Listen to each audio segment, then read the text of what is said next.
Welcome to the Northwest Sports Fanatics YouTube channel. I am your host, Orion. I got a great show for you here today between the Philadelphia Phillies and the Seattle Mariners. First pitch is going to be here in roughly 5 minutes. So let's cue up the music, take a look at the thumb, and let's get into the starting lineups. Happy Wednesday, everyone.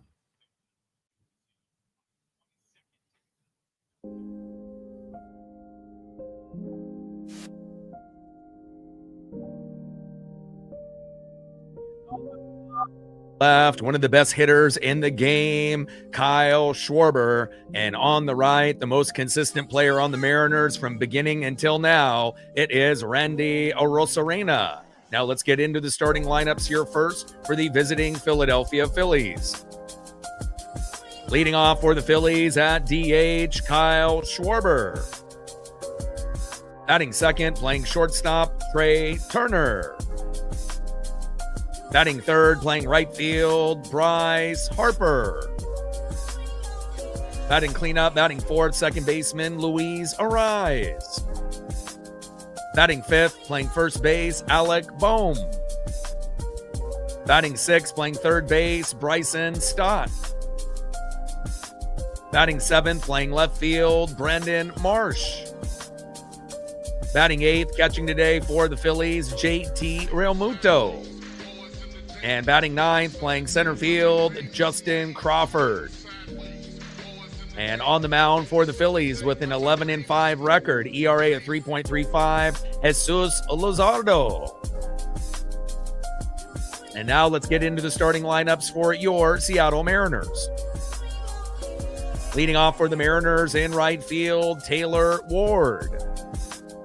Batting second, playing left field, Randy Arozarena. Batting third, playing center field, it's J-Rod Julio Rodriguez. Batting cleanup, batting fourth, DHing today, the big dumper, Cal Raleigh. Batting fifth, playing first base, Patrick Wisdom. Batting sixth, playing shortstop, J.P. Crawford. Batting seventh, playing third base, Weston Wilson. Batting eighth, catching today for Seattle, Johnny Batflip Pareda. And batting ninth, playing second base today, the rookie phenom, Brock Rodden. And on the mound for the Mariners with a 9-8 record, ERA of 4.10, it is Brian Wu. Tridents up, let's go M's. 50th anniversary for the Seattle Mariners, 40-plus years on the radio for this legend and icon. He's retiring after this season from the radio booth, so we dedicate every stream to the one and the only Rick Riz. We love you. We're going to be shooting for 100 likes, 100 on that dono train, and 5 to 15 subs. Let's get it, baby. And there's no doubt this, particular lineup might be one of the worst lineups of the entire season. Obviously, we don't see Cole Young in the lineup. We don't see Josh Naylor in the lineup. We do have tomorrow off. And when you have a chance to be able to sweep a team like the Phillies, it would have been nice to see Cole Young out there. It would have been nice to see Josh Naylor out there. But again, you got a few of the starters out here today.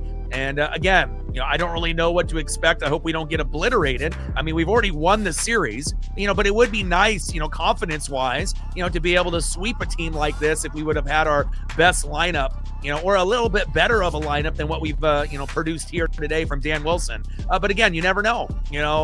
Things can be crazy. You just never really know what version of a Seattle Mariner team that's going to come out. And obviously, you got Randy and you got Julio and you got Cal.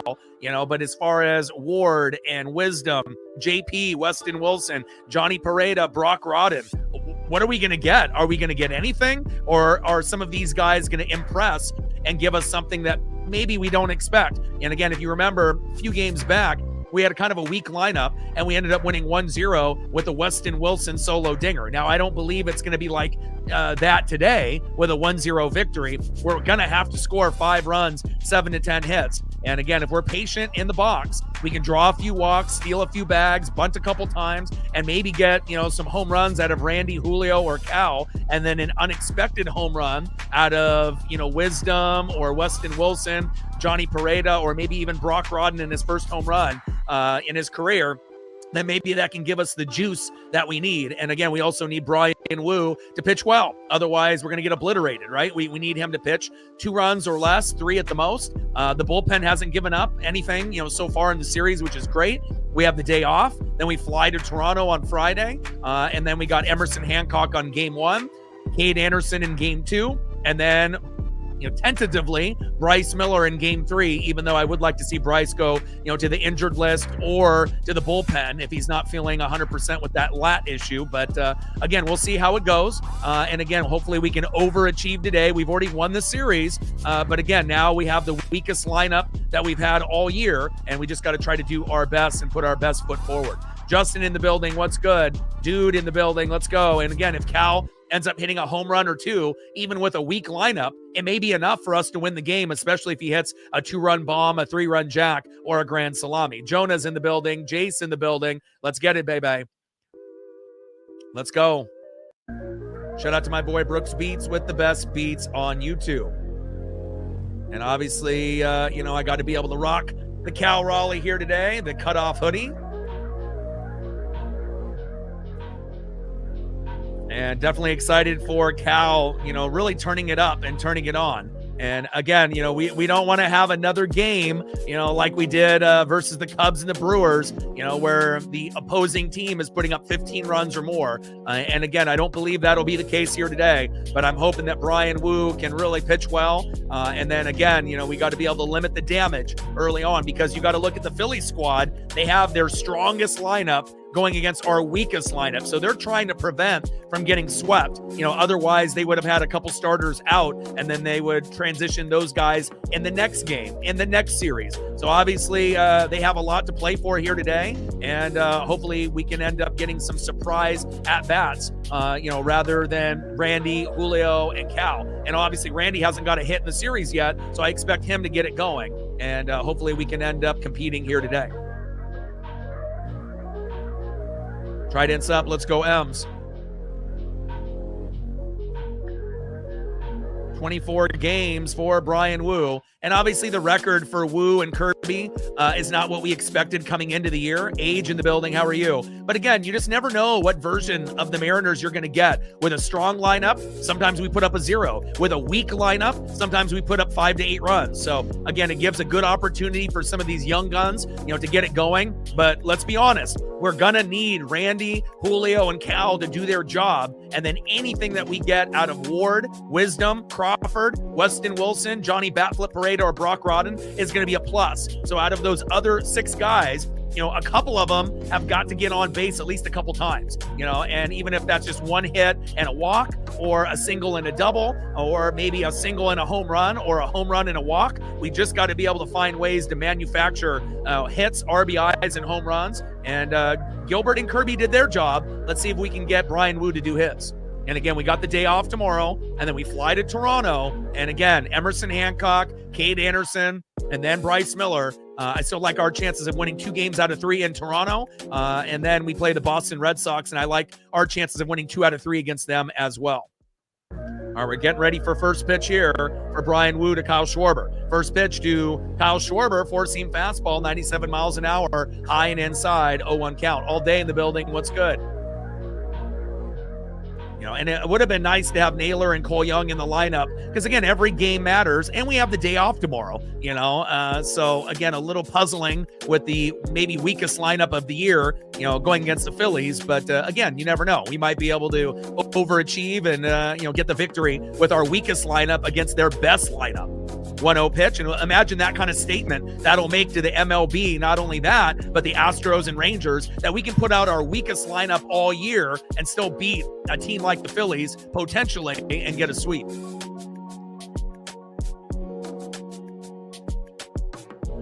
1-1 pitch from Woo, foul back behind the plate. 1 ball and 2 strikes from Woo to Schwarber.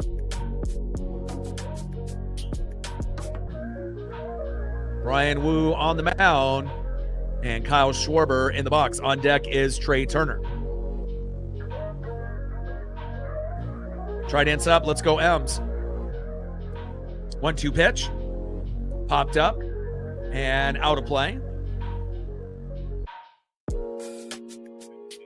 I mean, obviously giving Cole Young a day off, which and these guys could end up pitch hitting later in the game. It's not saying that Cole Young may not play at all or Josh Naylor won't play at all. I mean, if the game is close late in the game, I won't be shocked if Naylor and Cole Young end up getting a chance, to be able to help us win. 1-2 pitch, hard hit ball into the gap, all the way back to the wall, and it goes into the crowd, and a ground rule double there by Kyle Schwarber. Rebecca in the building, how are you? Next up is Trey Turner. On deck is Bryce Harper. Let's go, Woo. We need you to be solid today if we have any chance.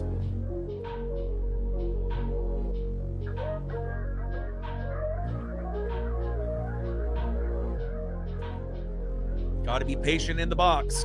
Stealing bags, bunting a few times, little run and gun, double steals. Anything to be able to keep up with this powerhouse Philadelphia team that we've won the first 2 games of. First pitch, big swing and a miss, 4-seam fastball right down the middle, 0-1 count. 241 average, 17 homers, 49 ribbies for Trey Turner. And we've seen Trey kind of struggle, on offense and defense in this series with a few errors and a few misplayed balls, defensively, and hasn't really got going compared to some of the others. And we've definitely held Schwarber in check for the most part, even though he just got a ground rule double today. Bryce Harper has been able to get a few hits, but nothing enough to make us feel his wrath, so to speak. Pitch fouled off and out of play, high and inside, no balls and 2 strikes to Trey Turner. 0-2 pitch. Big swing and a miss. Down he goes. There we go. And that is 1 away. Sarah in the building. How are you?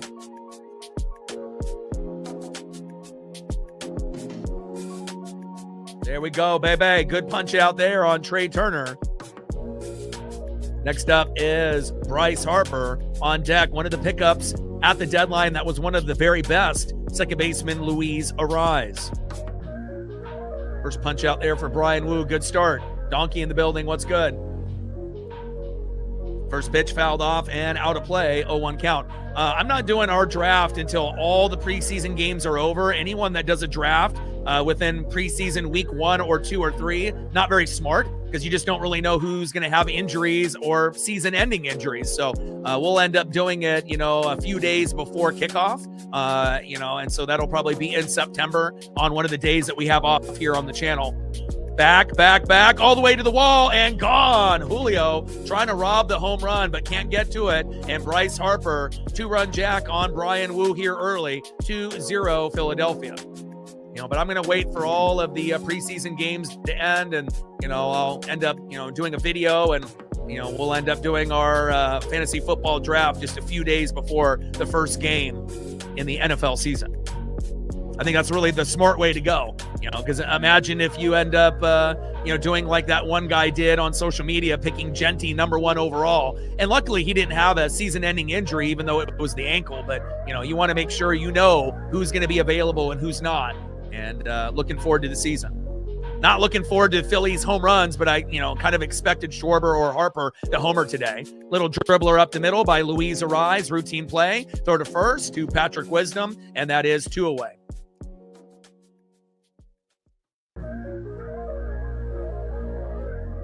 Allen and Herbert, awesome. Obviously, you probably had to get Allen in the 3rd or 4th round. So obviously, you take a hit a little bit with running backs and wide receivers there, But again, when you get a guy like Josh Allen, sometimes he's going to score more points than anybody else on your team, and sometimes put up 30 to 50 by himself. And I know how much you like Josh Allen, and I imagine he's going to have a monster year. And then if he's got a bye week or a hard matchup, then you got Justin Herbert in there, and obviously Herbert we expect to play pretty well this season as well.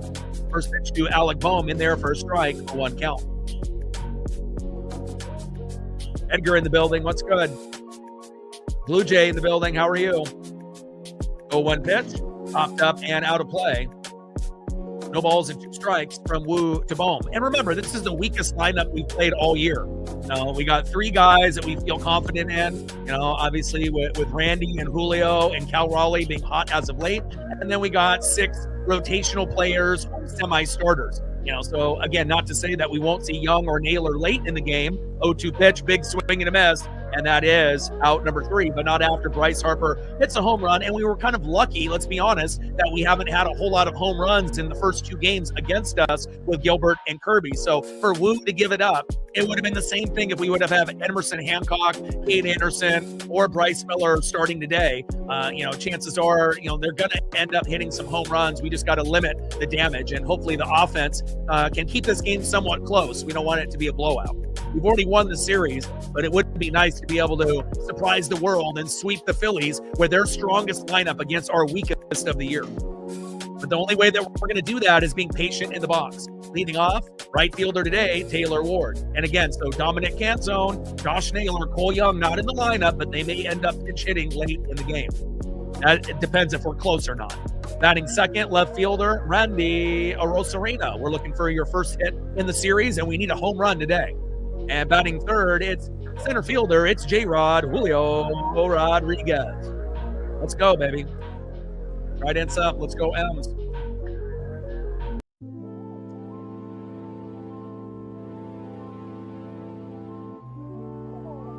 $73 subs to go to 24,700. 373 from 25,000. We just gained 2 more subs during the commercial break. Appreciate you. 71 subs now to go to 24,700, 371 to 25,000, 6.2 to 6.3 million views on the channel. Next goal will be 7 million views, then 8, 9, and 10. Still looking for our first dono on our dono train here this Wednesday afternoon. And let's see where we're at on the likes. We're at 26, 74 to go.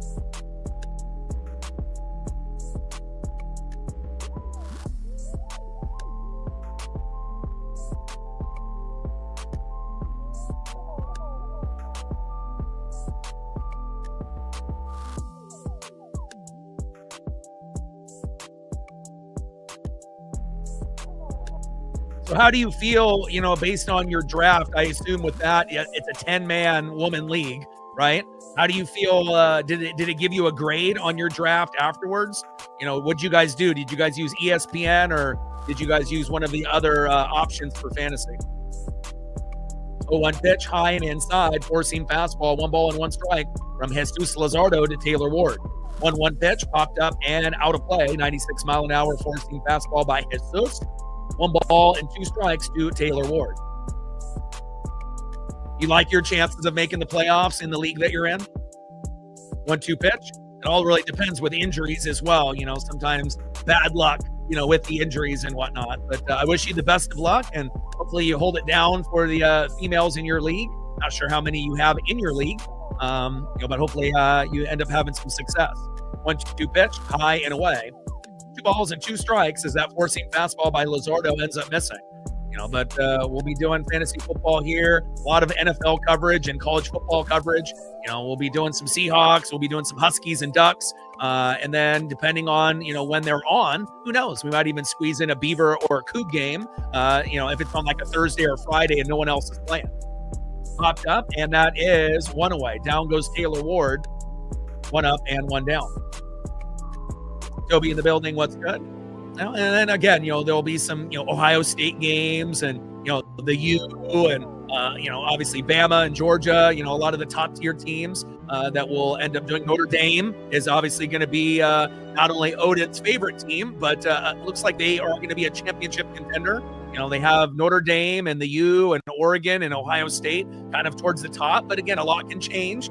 And, from now until the playoffs, little slow dribbler up the middle by Randy Arozarena, flipped by Luzardo, 2 up and 2 down. But really looking forward to the college football season like I do every year, and really looking forward to the NFL season as well. Sarah gets us on the board with a $1 holla. Every dollar counts. Thank you so much. 99 to go. Appreciate you. SCG, who gained mod status 2 days ago. And Sven, appreciate you. All right, we got you. And I appreciate you very, very much. No worries. And again, with the big donos that you've been able to drop down, the 50 and the hundos. And again, I'm not sure if you can go to your YouTube, but we'll make sure we call you Sven from moving forward. And again, you can modify it on YouTube. I'm not sure if you have to go to your settings to do that.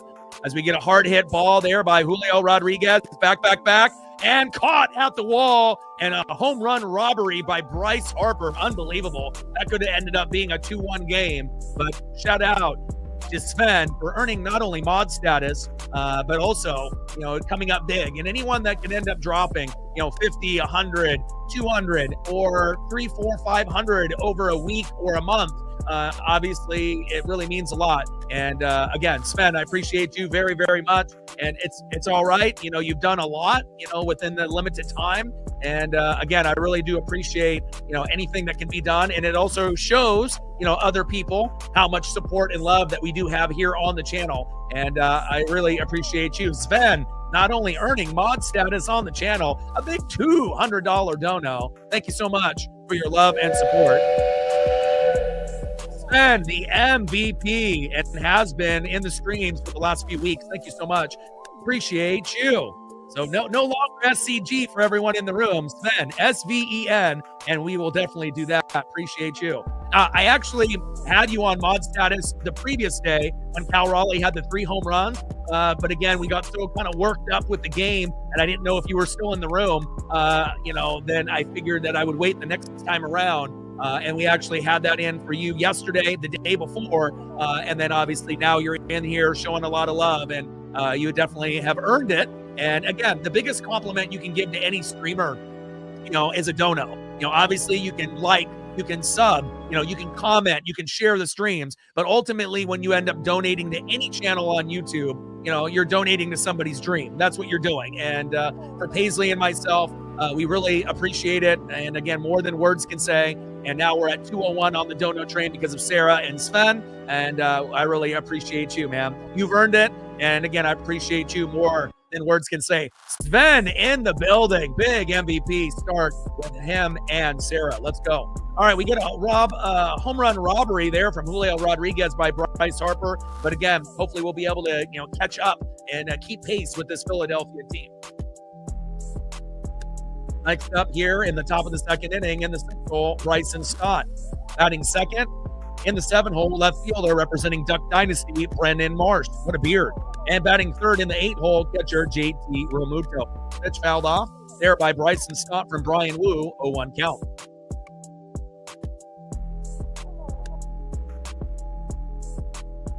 Yeah, and if you go into your YouTube settings, you can change your username.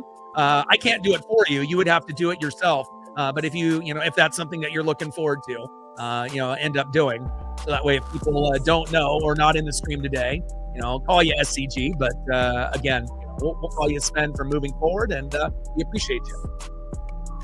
Big strike looking right down the middle. No balls and 2 strikes from Wu to Bryson Scott. 0-2 pitch from Wu, popped up and fading out of play. And, it's always nice when we can end up getting, some larger donos, and every dollar counts, whether it's $1 from Sarah, a 5 or a 10, and then you go into that next category of 20s and 30s and 40s. And then you get to the upper echelon, the 50, the 100s, the 200s, the 500s, or even being like Odin's son, a $1,500 dono that broke our dono record. A single dono. Line drive towards left field, right in front of Randy. Strong throw in a second, but not in time. And he is safe. And nice to see at least Randy trying to throw guys out from left field. We haven't really seen that all year, but we have seen a couple decent throws from Randy in the last couple days. I'm not sure if that Randy Arosarena game, on Kate Anderson's debut kind of woke him up to kind of try a little bit harder on a ground ball left and hustling to first base, but it kind of feels like we have a different version of Randy. And we know he's a guy that can get 20-20 and is in the same category of Barry Bonds and Bobby Bonds and Willie Mays and doing 20-20 5 years in a row with the Rays and the Mariners. But if he could just hustle all the time running the bags and hustle all the time, with ground balls, he could, instead of being a top 50 player, he could be a top 15 player in the league. And again, a fantastic player. And hopefully his bat will heat up before this game is over, because we're going to need it. First pitch into Brandon Marsh is a ball, 1-0 count. It's all good. And again, I figured the next time around that you came in, we could make that announcement, but you've earned it. 1-0 pitch popped up and out of play. 1 ball and 1 strike from Wu to Marsh. Alex in the building. What's good? And again, with the strike looming next season, obviously I would rather be doing baseball during baseball season, but we may have to do NHL and NBA and WWE and AEW and NASCAR Cup Series, to kind of fill in the gaps. But hopefully we only miss, a couple months, because obviously they're not on the same page, and hopefully it's not a whole year, because that would just be devastating, not only for me, but for every baseball fan that's out there. But if we can still have 100-game season and we end up missing 62 games the first couple months, I think a lot of fans would still appreciate that. I mean, obviously, if we can get the situation handled before the first game of the year, that would be great. But realistically, we're probably going to be striking for at least 2 to 4 months, or potentially the whole year, if the players and the player association and the owners can't get on the same page. But we'll see. Hopefully it ends up being just like a month or two, or even less than that. That would be obviously the best case scenario. 1-2 pitch, low and at the knees, 2 balls and 2 strikes to Brandon Marsh. Obviously, best case scenario, there's no strike and we start, right away, in game number 1.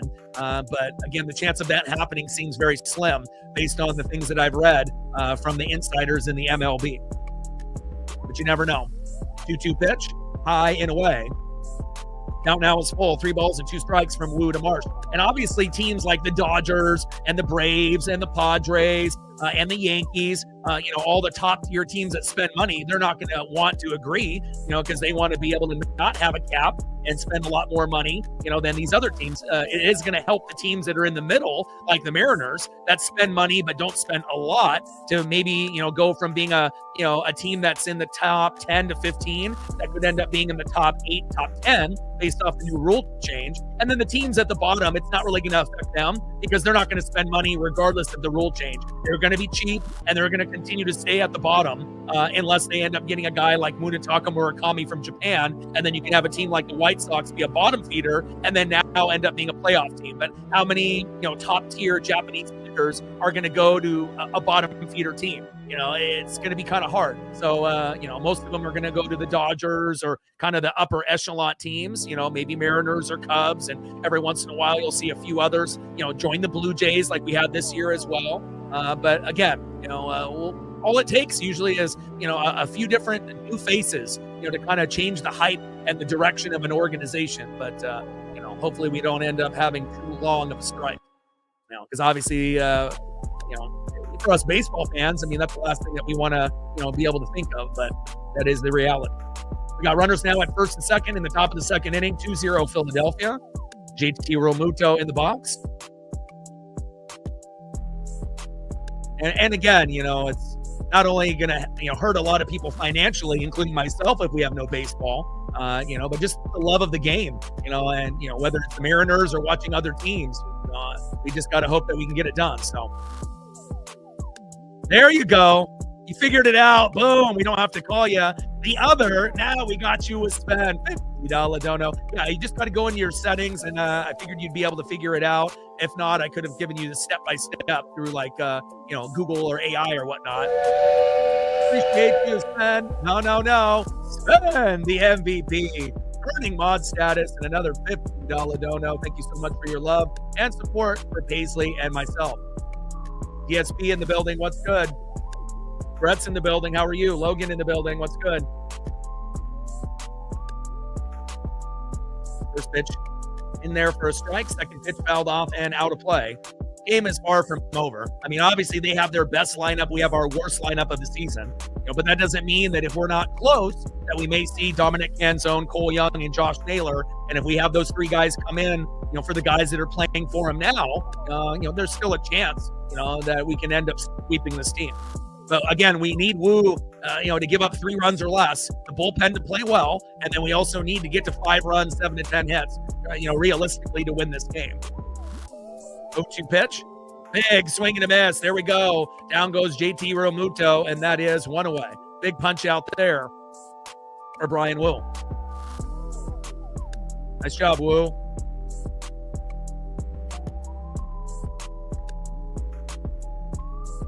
Next up in the 9-hole, center fielder Justin Crawford, who is related to JP, and his dad was in the big leagues, Carl Crawford.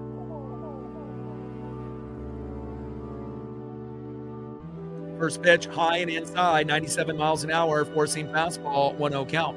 Top of the second inning, runners at first and second with no outs. No, 1 out. And shout out to Sarah and Sven, not only earning mod status on the channel, but holding it down with some big donos to support Paisley and myself, which is greatly appreciated.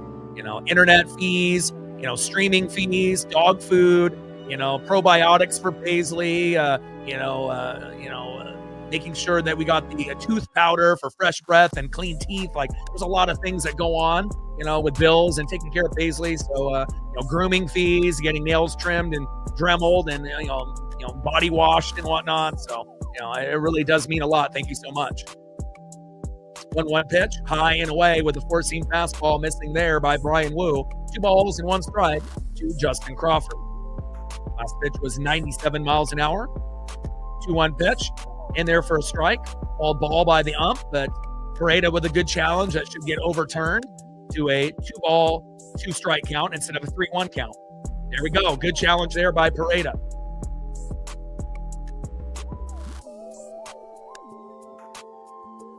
Angry with a 5-er. Appreciate you.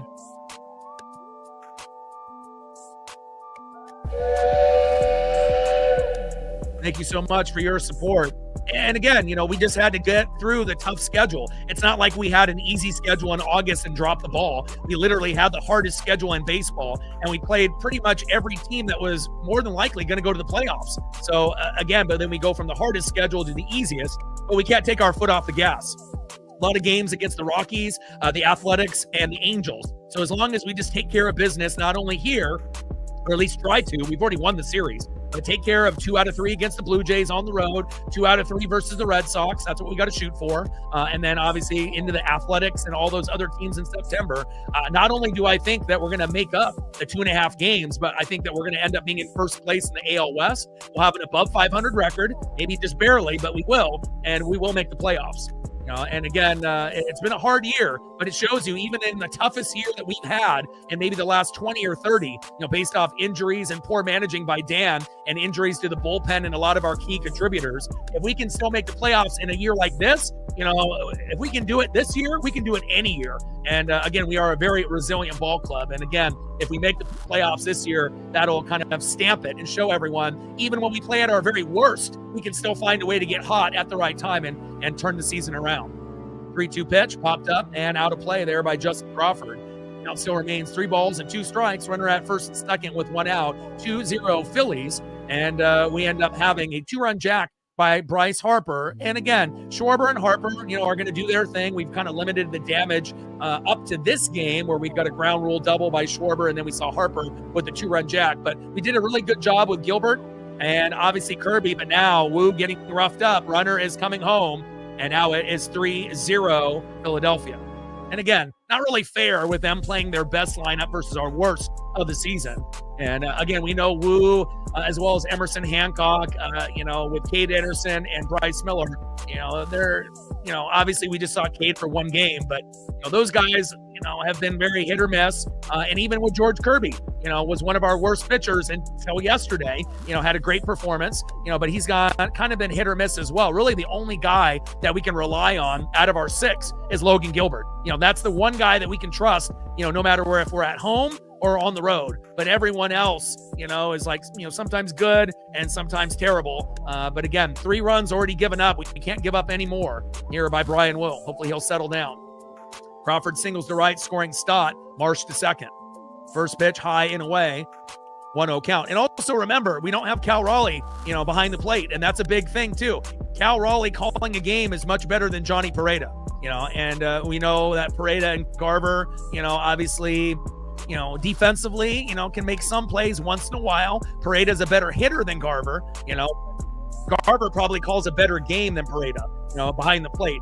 And again, it's not like Johnny's terrible, but again, it's not Cal Raleigh. And it really does show you the impact of Cal Raleigh behind the plate, even when he's not hitting home runs, just having that leadership and knowing what pitches to call and knowing when to be able to come to the mound and kind of, get the pitcher to kind of refocus and relax. and kind of get retooled back into it. And obviously Woo is probably not too thrilled seeing this, horrible lineup in front of him. He already knew this was going to be a tough outing, and if we had Cole Young and Josh Naylor and Dominic Canzone, maybe it's not 3-0 at the moment. So, but we just got to do our very best with this really strong Philadelphia lineup.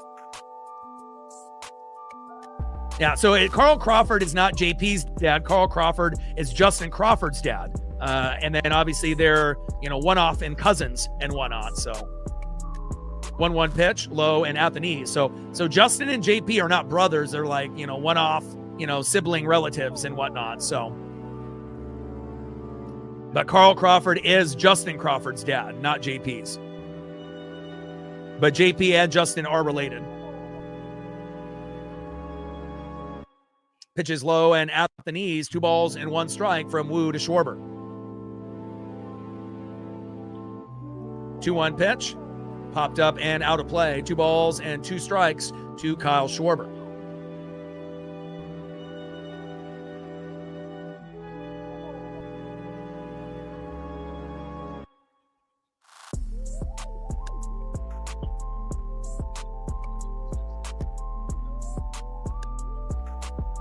Yeah, they're second cousins, Justin Crawford and JP.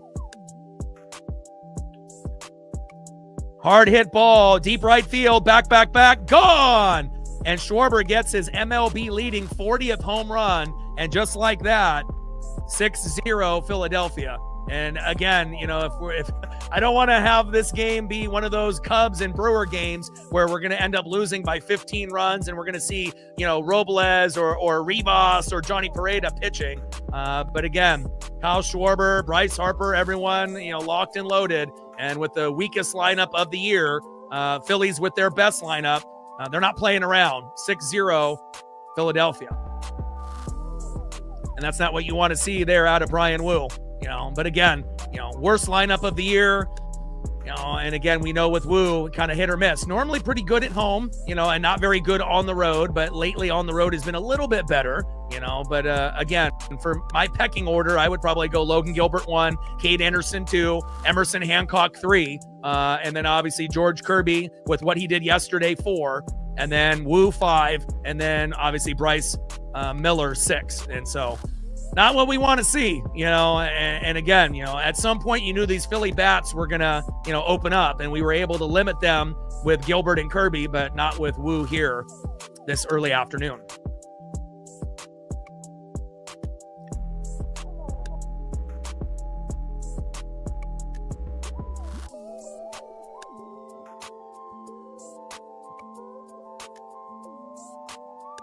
Trey Turner in the box, 1-1 pitch.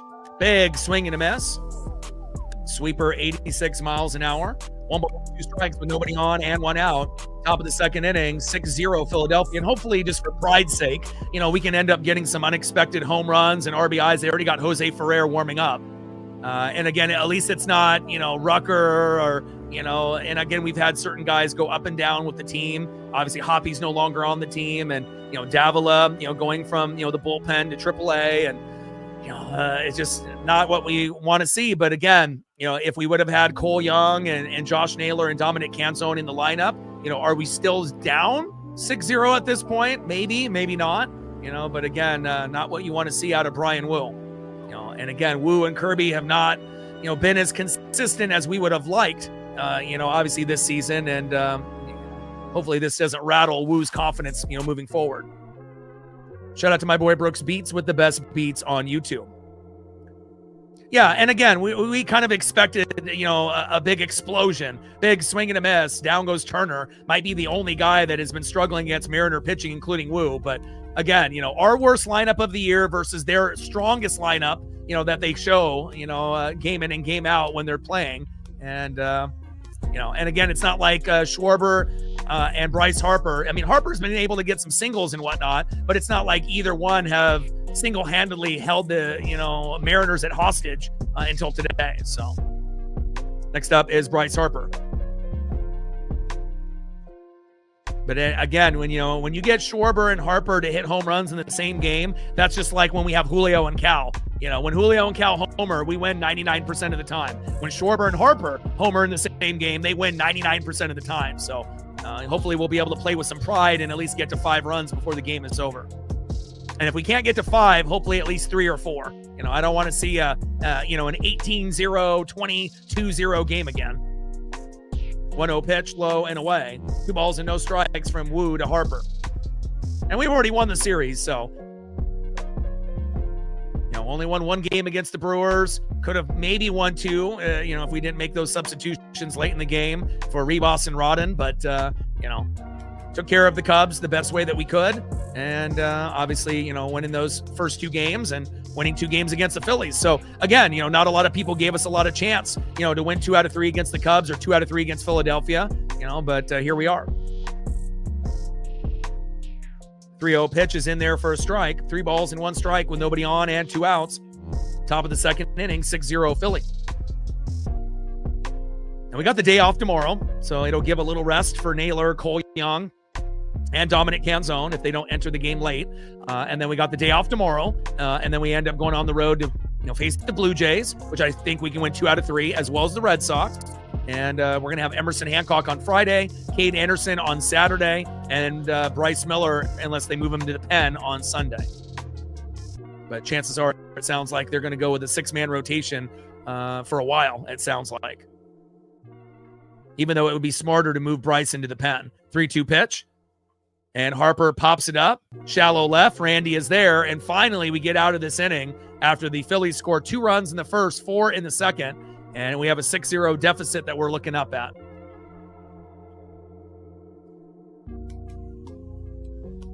All right, come on, Mariners. Let's get on the board and play with some pride. And if we're not going to be able to come back and win the game, let's get some home runs under our belt and get some individual stats up. Obviously it'll take a miracle to come back in this one, but you never know. All it takes is one pitcher to have a meltdown and a bullpen pitcher to have another meltdown, and we're right back in it. But obviously we just don't know how many more runs Wu is going to give up, and we also don't know how many more innings he'll pitch. They do have Ferrer warming up. Next up is the big dumper, Cal Raleigh. Let's see if Cal can get a home run and get us going. Batting second in the 5-hole, first baseman Patrick Wisdom. He's been hitting home runs for Tacoma, but hitting home runs in the big leagues is a different level. And batting third in the 6-hole, playing shortstop today, J.P. Crawford. Tried ends up. Let's go M's. 71 subs to go to 24,700. 371 to go to 25,000. Gained another sub moments to go. Thank you so much. Shout out to Sven for earning mod status a few days ago and holding it down on the Dono train these last few weeks. I appreciate that very, very much. 70 subs to go to 24,700.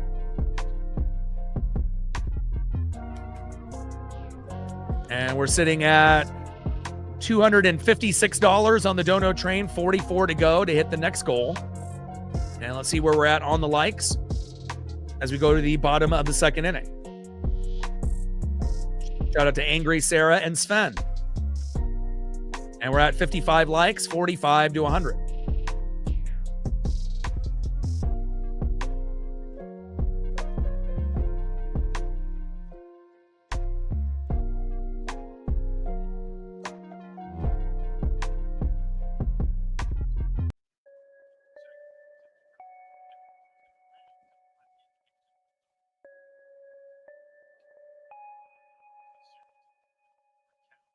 All right, first pitch from Luzardo into the big dumper. 0-1 count. Cal had 18 home runs after hitting 3 home runs 2 days ago and a home run in his first at-bat yesterday. And again, we are approaching 5 Mariners with 20 home runs or more. We already got Randy and Julio at 20. Dom is at 19, so he'll get it within a week or 2 or less. And then obviously Cal is only a couple away. And if he can stay hot, he might be able to, get 2 home runs in one game to get to 20 at some point. And then Cole Young is at 16. So 0-2 pitch, big swing and a miss. Down goes the dumper, and that is 1 away. Next up in the 5-hole, first baseman Patrick Wisdom filling in for Naylor today.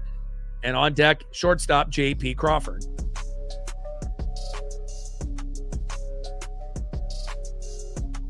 Jimbo in the building. What's good? Well, we got Julio, we got Cal, and we got Randy. And then we got 6 guys that we don't really know what they're going to do today. So, but we've already won the series, and it gives an opportunity for some of these other guys to get playing time. And, it also gives Young and, Canzone and Naylor a day off, or, some time off before they may end up pinch hitting late in the game, but I assume they're only going to bring them in if we catch up. And if it ends up, being a blowout, then they'll probably just give those 3 guys a day off today and a day off tomorrow to heal their bodies, especially Naylor, who ran into Trey Turner's knee, obviously a couple days ago. And, Young has played almost every game this season. And then with Dom, obviously, when you have a left-handed pitcher, sometimes it's a day off, and we have more of a righty lineup. And we don't have access to Luke Raley, so otherwise we'd be seeing Luke, obviously not today, but earlier in the series. 1-2 pitch, low and at the knees with a sweeper. 2 balls and 2 strikes from Jesus Luzardo to Patrick Wisdom.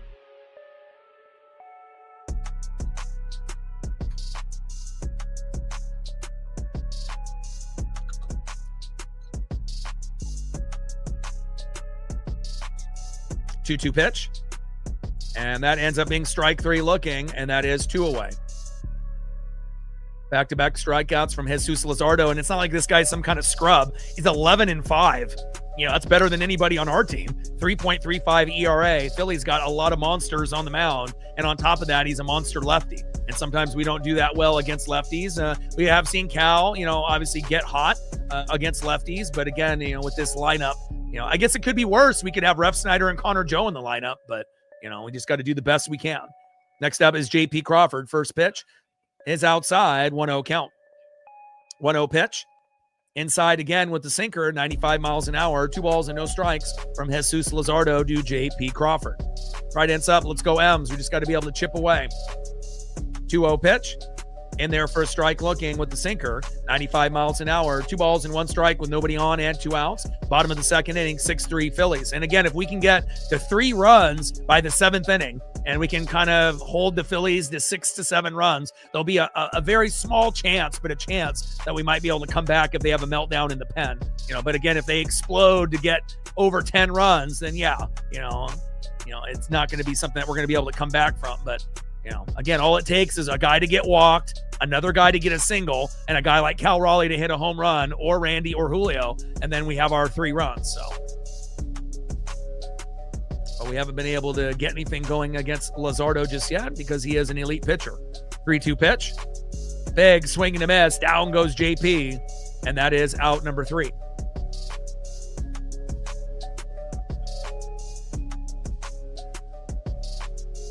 All right, end of the second inning, 6-0 Philadelphia. Let's go to the top of the third and see who's up next here for Philadelphia. Next up in the 4-hole, second baseman for the Phillies, Luis Ariz. 0 for 1. Batting second, 0 for 1 with a K. First baseman in the 5-hole, Alec Bohm. And batting third, 1 for 1 with a run, third baseman in the 6-hole, Bryson Stott. Tried ends up, let's go M's. We're at $256 on the Dono train, 44 to go to hit our third goal. 70 subs to go to 24,700. 370 to get to 25,000. 6.2 to 6.3 million views. Next goal is 7 million views. Then 8, 9, and 10. And let's see where we're at on the likes with 119 in the room. We're at 58, 42 to go.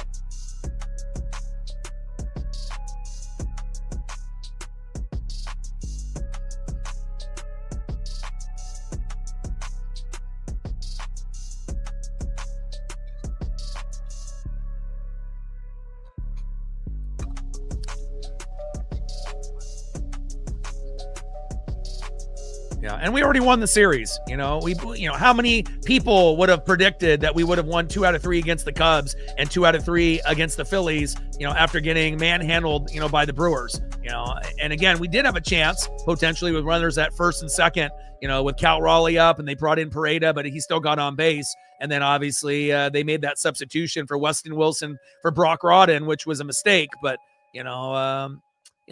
who knows if we would have even been able to make the full comeback against the Brewers in that last game. But, we got blown out once against the Brewers. We got blown out once, against the Cubs. And we're looking at a little bit of a blowout here. But again, if we can get on the board, and hopefully we'll stop a little bit of the bleeding on, obviously Philadelphia's end. Shout out to my boy Brooks Beats with the best beats on YouTube.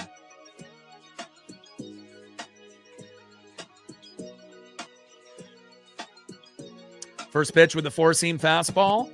Takes a strike looking high and away, 95 miles an hour there by Brian Wu, 0-1 count.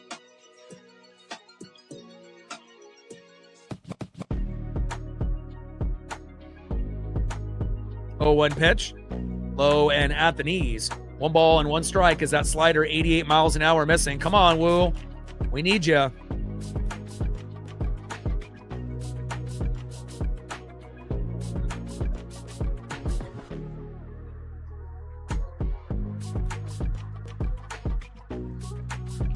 One pitch, high and away. 2 balls and 1 strike from Woo to Luis Arise.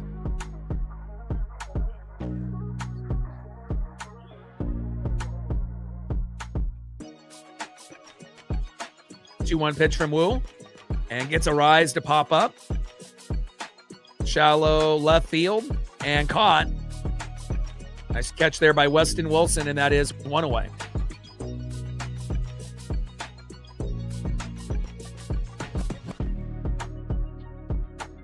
Next up in the 5-hole, first baseman Alec Bohm.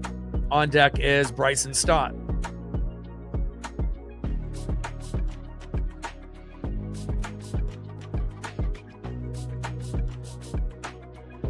And usually the maximum amount of runs that we can come back from is 5. You know, and we've come back from 6 or more a couple times. But again, it would take a massive meltdown. You know, like when we played the Cardinals and Woo gave up, 6-7 runs early on, and then we ended up coming back and winning that game 8-7, 7-6. So, it's possible, but again, the bats need to come alive. And obviously we had a better lineup back then when we were down by 6+ runs than we do today. But, we'll see. You never know. This team is really unpredictable. You just never really know what's going to happen. And, depending on who they bring in the bullpen, we might be able to take advantage. Takes a strike looking low and at the knees. No balls and 2 strikes from Woo to Alec Bohm. But obviously the longer that we stay at 0, the harder it is going to, to be able to come back. And also just, seeing the 0 on the scoreboard kind of messes with the mentals for the players. So, if we can at least at the very minimum get to 1, it looks a lot better than a 0. And then we can build off that. Just, just try to scrap our way back into the game. 1-2 pitch popped up and out of play.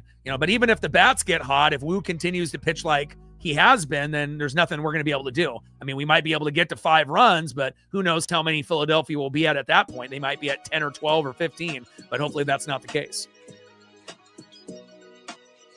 But we've already won the series, so we can't complain. We got the day off tomorrow, and I still think that we're going to win 2 out of 3 against Toronto in Toronto, 2 out of 3 against Boston, and then we play the Athletics and have the easiest schedule out of any teams. So, honestly, we're just getting to the end of the meat of the schedule, the hardest schedule in baseball in August. So, and again, I'm really proud of this team, on the way they responded after getting beat up by the Brewers and winning 2 out of 3 against the Cubs and 2 out of 3 against Philly. Not a lot of people would have thought we could have done that. So, 1-2 pitch popped up and out of play. And, we got to definitely, congratulate Randy Arozarena and Cal Raleigh for really holding it down, in the Cubs series for Randy and Cal Raleigh in this Philly series. Because if those guys don't step up, then we probably get swept by both teams. So, or maybe only win 1. So,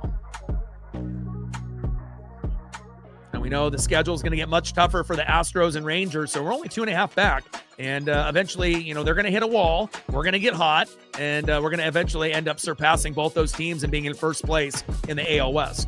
1-2 pitch. Big swing and a miss. And got him. Down goes Bohm. Good job by Woo there. And that is 2 away.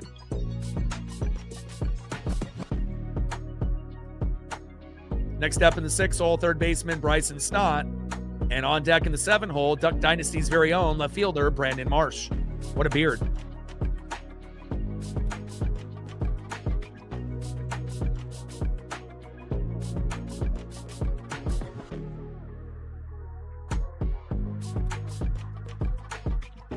And a line drive up the middle. Throw to first. And that is out number 3. There we go. A much better inning there for Brian Woo, not giving up any runs. Gave up 2 in the first, 4 in the second, and none in the third. Now it's time for our batters to get going.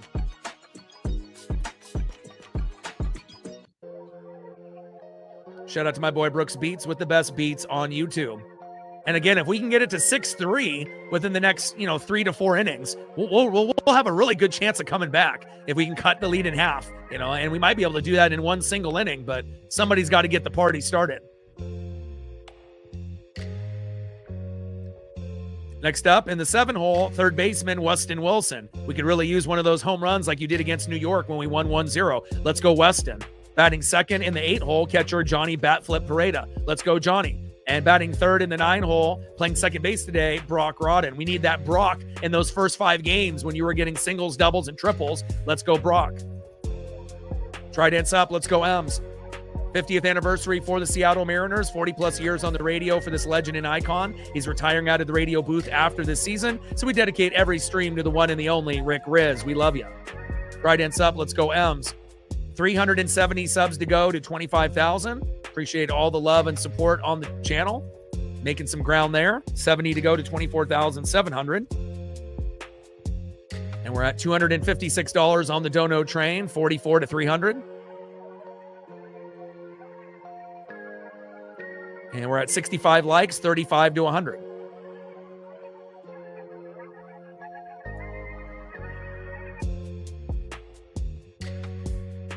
Dark Passenger in the building. Lauren in the building. What's good? I did. I thought, this would be the day to show some love for Cal. I already knew this was going to be a hard game with the worst lineup of the year. Figuring that Schwarber and Harper had a good chance of homering today, and they did. Did not expect Wu to give up 6, though. I figured he'd give up 3 or 4, but I think it turned out good, and again, it's kind of my look, and again, I run hot, and, I'm not saying I'm going to cut off all the sleeves on all my hoodies, but, I think it looks good, and it's more comfortable for me. I'm a guy that usually wears cutoff t-shirts and shorts. I'm kind of like Pat McAfee. I don't really like long sleeves, whether it's like sweatshirts or hoodies. I mean, I don't mind a hoodie. A hoodie is nice, but I don't wear jeans. I don't wear khakis. I wear typically, just shorts and whatnot all year round. Again, I cut it this morning, and again, I think it turned out really, really good.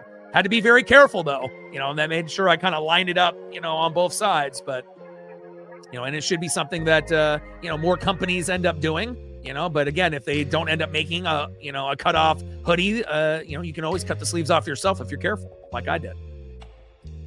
1-0 pitch, takes a strike looking low and at the knees. 1 ball and 1 strike from Jesus Luzardo to Johnny Pareda. 1-1 pitch. Popped behind the plate towards third base and out of play. 1 ball and 2 strikes from Luzardo to Pareda.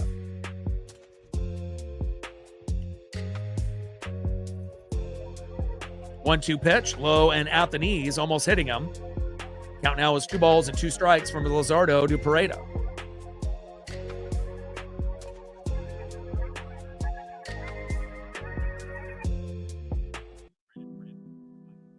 Two-two pitch, low and away. Count now is full. 3 balls and 2 strikes from Luzardo to Pareda. And shout out for Sarah getting the dono train started with $1. Sven getting a big $200 dono and getting mod status on the channel. And then doing a 50 on top of that, getting the name change there. And then Angry hopping on the dono train as well. And a great job with patience here by Johnny Batflip Pareda to draw the walk. There we go. We just got to be able to, chip away. And nice job there by Johnny by forcing the walk. Nice job, Pareda. Next up is Brock Rodden. We could really use one of those Brock Rodden doubles or triples right here. And on deck is Taylor Ward. We know he can be patient in the box, but we're going to need some results, from some of these guys.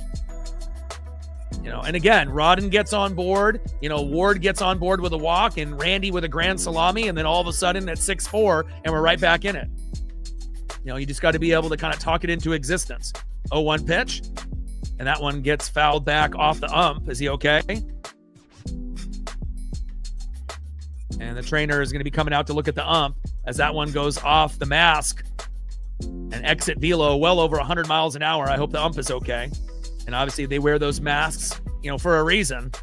You just never know when you're going to get, a ball that gets deflected off the bat and the ball, and then it ricochets right behind the catcher or the ump, and it gets him square right in the face. No reaction time to be able to handle that. And you see the mask vibrate and kind of move forward a few inches. Hope he's okay.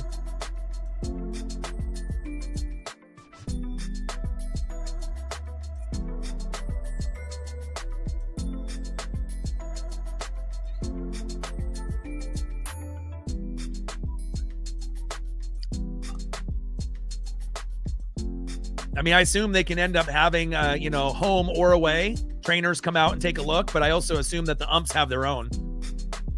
And down goes Brock Rodden, and that is 2 away. Because they have backup umps on standby and other individuals there in the medical staff. So, all right, let's see if Taylor Ward can draw a walk or get on with a single or a double here. First pitch to Ward, popped up and out of play, 0-1 count.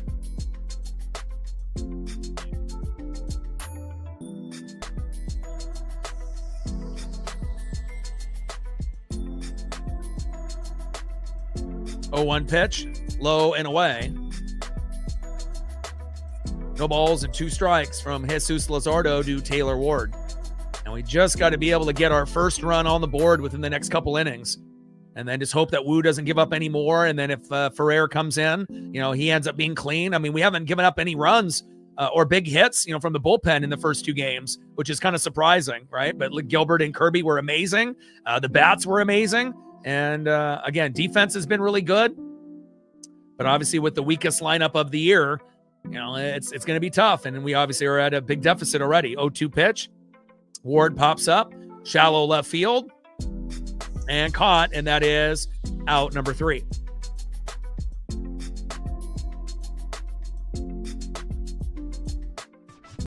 Shout out to my boy Brooks Beats with the best beats on YouTube. End of the 3rd inning. 6-0 Philadelphia.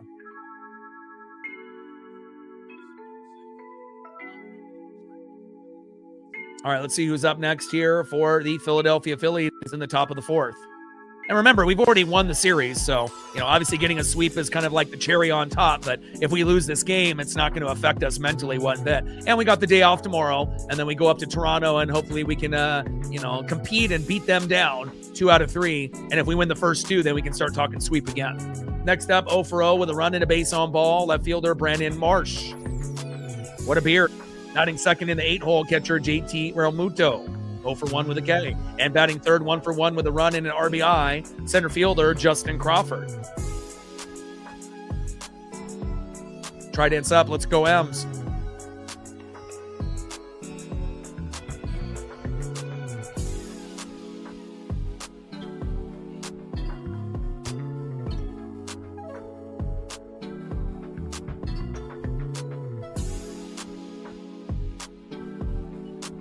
All right, we're at 68 likes, 32 to 100.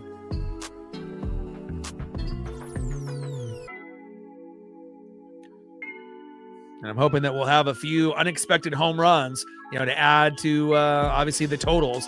Dom not playing today, and he's at 19. Cole Young not playing today at 16. And obviously Cal is playing, and he's at 18. So, a good chance that we're going to have 5 guys with 20 or more. Randy and Julio are already at 20. Dom at 19 only needs 1 more. Cal's at 18, only needs 2 more. Cole Young at 16 only needs 4 more. So,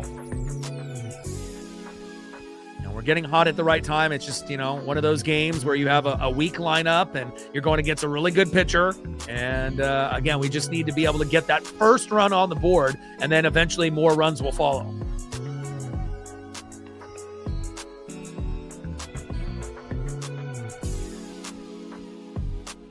First pitch from Wu to Brandon Marsh, in there for a strike, 0-1 count.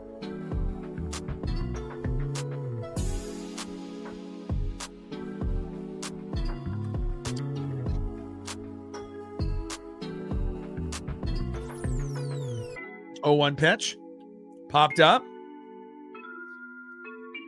Shallow center field. Julio Rodriguez is there, and that is 1 away.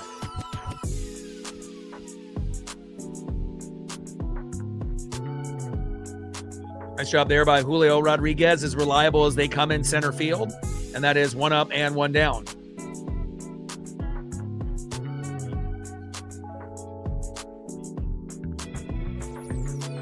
Next up in the 8-hole catcher, JT Realmuto.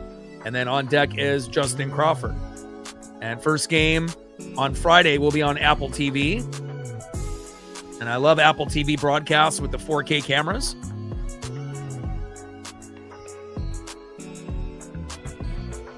Pitch dribbled off towards third base and out of play, 0-1 count.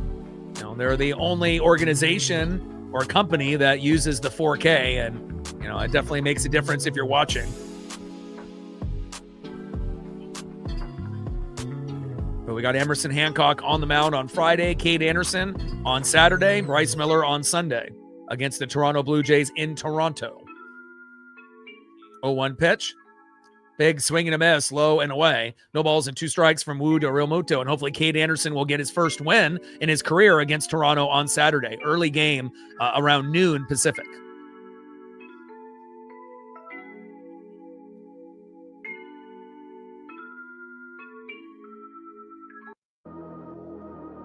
Shout out to my boy Brooks Beats with the best beats on YouTube. 0-2 pitch, high and away.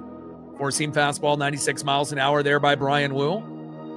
1 ball and 2 strikes with nobody on and 1 out. Top of the 4th, 6-0 Philadelphia. And we've seen Kirby, Wu, and Bryce Miller, give up 5-6 runs, lately, except Kirby, obviously, it was, fantastic yesterday. But the prior, couple starts, giving up 5 runs or more, and, that's not really ideal. So at this moment, we can trust Hancock. I think we can trust Cade Anderson, and we can definitely trust Logan Gilbert, but we need to get the other 3 up to speed.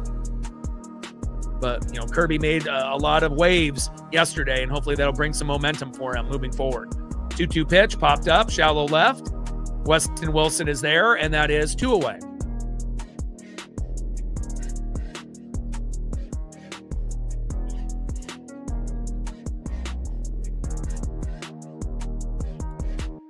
Next up in the 9-hole, center fielder Justin Crawford. On deck is Kyle Schwarber.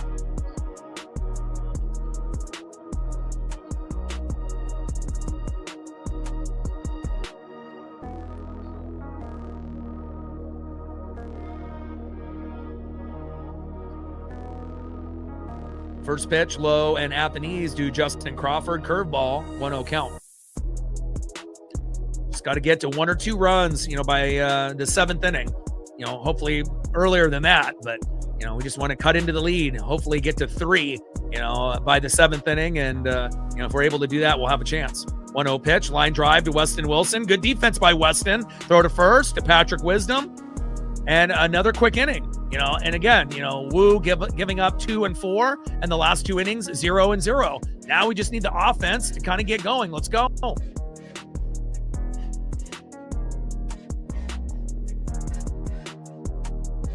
All right, next up for the Mariners, he's on the thumbnail. Got to get your first hit in the series. Left fielder Randy Arozarena, who was the MVP in that Cubs series. Let's go, Randy. We could really use a solo dinger to get the party started. Batting second, 0 for 1, center fielder Julio Rodriguez. We could really use a home run out of Julio. Back-to-back home runs to get it to 6-2. I would love that. And batting third, 0 for 1 with a K, DHing big dumper Cal Raleigh. Hey, another home run by Cal. Back-to-back home runs to make it 6-3. Yes, please. Trident's up. Let's go, Elms. But obviously it would be very tough against Jesus Luzardo. Doesn't give up a whole lot of home runs. But we just got to try to talk it into existence. Try to hope for the best. 70 subs do 24,700, 370 to 25,000. Can't wait to get to that number. We're at 254 on the Dono train, 46 to 300. And we're at 70 on the likes, 30 more to 100. If you haven't smashed the like button yet, please do. It'll help get more Mariner fans, more Philly fans, more MLB fans, not only in the United States and Canada, but Mexico, South America, Asia, and beyond.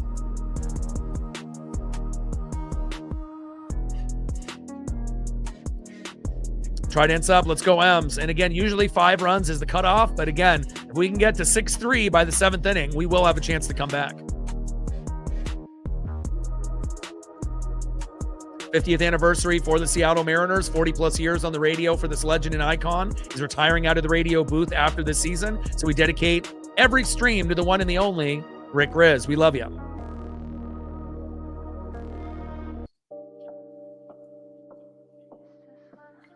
All right, Mariner Moose, we need help. Come on now, give us some offense. First pitch to Randy Arozarena is in there for a strike, 0-1 count.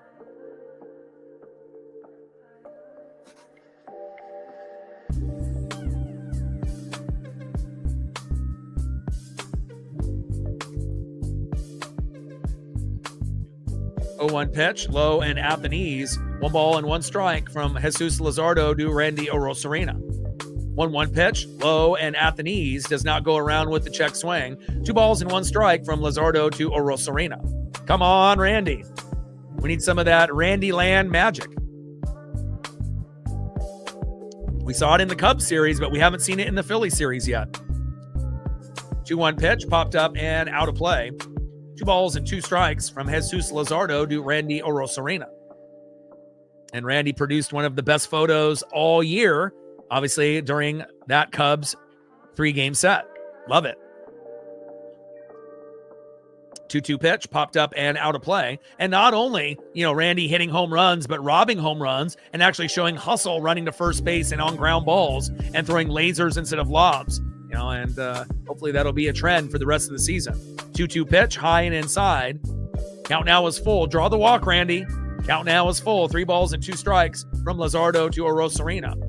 Randy gets on with a walk. Julio gets on with a single. Cal hits a 3-run bomb. Boom, we're right back in the game. 3-2 pitch. And Randy, little blooper into foul territory and out of play. Count still remains 3 balls and 2 strikes from Luzardo to Orosarena.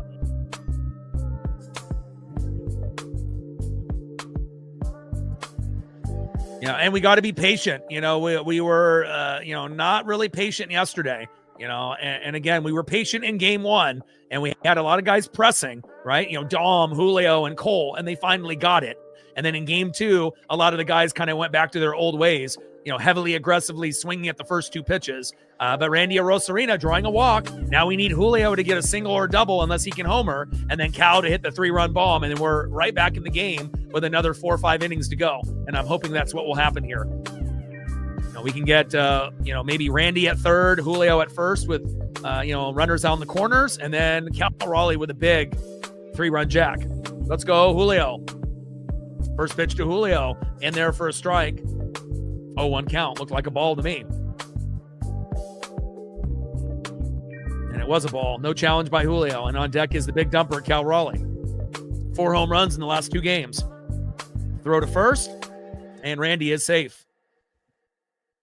Batting helmet going over his eyes as he goes back into first. He can't see. Bottom of the 4th inning, 6-0 Philly. Come on, Mariners. We can come back. It's not like we're down by 10. And then if they have a weak bullpen pitcher, we might be able to get, 1 to 5 runs off a guy like that, depending on if we get that guy. Big swing and a miss, low and at the knees. No balls and 2 strikes to Julio Rodriguez. Come on, J-Rod. 0-2 pitch, almost getting hit in the foot. Sweeper, 86 miles an hour. 1 ball and 2 strikes with a runner at first. Randy Orosarena drawing a walk and with no outs. Come on, Julio. If we're going to get the 3-run bomb, you need to get on base. Come on, J-Rod. 1 batter at a time. 1-2 pitch, low and into the dirt. And Randy does not have a chance to make it to second. And JT Realmuto hustles to the ball quickly. 2 balls and 2 strikes from Luzardo to Julio. I mean, even Julio drawing a walk, if he can end up being patient, would be fantastic as well. Any way that we can get runners at first and second or first and third for Cal. 2-2 pitch. Here we go. Ball is outside. And now let's see how patient Julio truly is. If Julio can draw a walk and get back-to-back walks for Randy and Julio, there's a very good chance Cal could homer. And this could be a 6-3 game, and we'd be right back in it. 3-2 pitch to Julio. Big swing and a miss. And down goes Julio. And I wish he wouldn't have swung. And that is 1 away.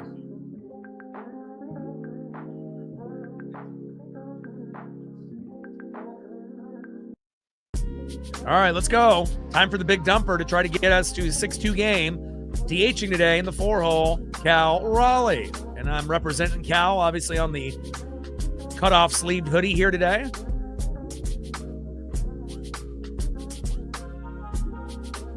And hopefully Cal will be able to get home run number 19 here. I mean, we might need Cal the homer twice today to come back to win this game. First pitch fouled off right down the middle, 0-1 count. Maybe he'll homer once from the right and once from the left once they bring in a righty bullpen pitcher. I can visualize it. I can see it. Come on, Cal. Get us back in this game. 0-1 pitch, low and at the knees. Sweeper, 86 miles an hour, 1 ball and 1 strike to the big dumper, Cal Raleigh.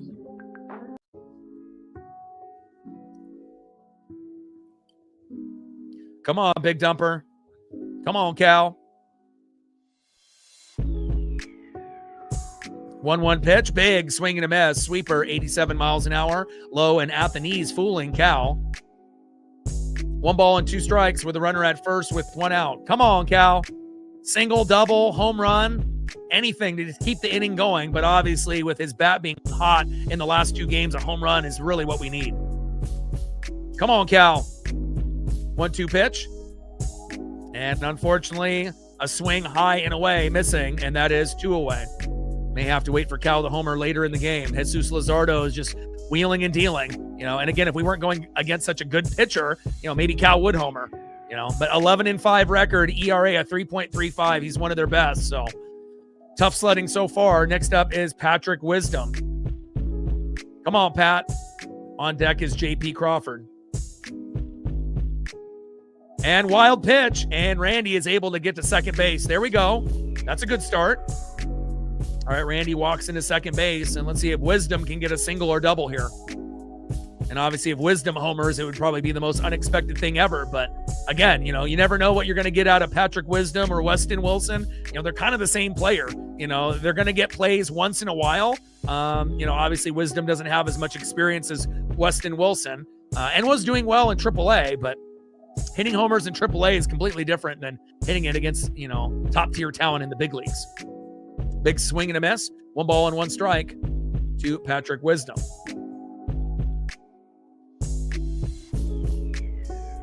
Throw back to second, and Randy gets back just in time, safe.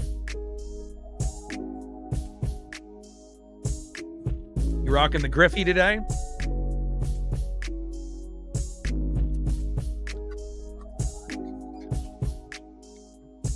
And Wisdom, shallow center field, and unfortunately that is out number 3.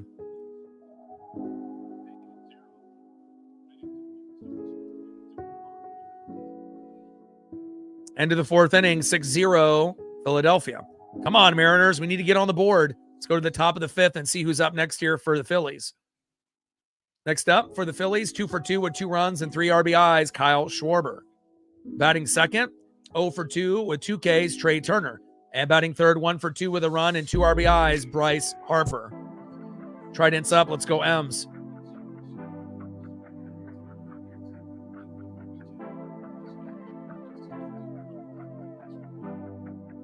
Come on, Mariner Moose. We need help.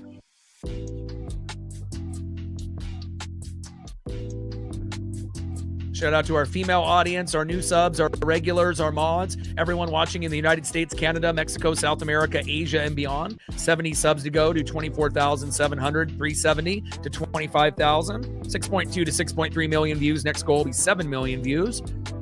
And we're at $254 on the Dono train with Angry, Sarah, and Sven holding it down. Sven, the MVP. And we're at 72 likes. We need 28 to get to 100. Can we get 28 people to hit that like button and get us to 100? It'd be greatly appreciated.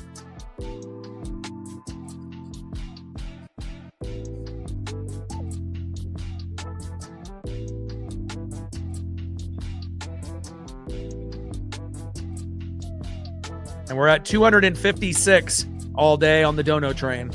256, 44 to go.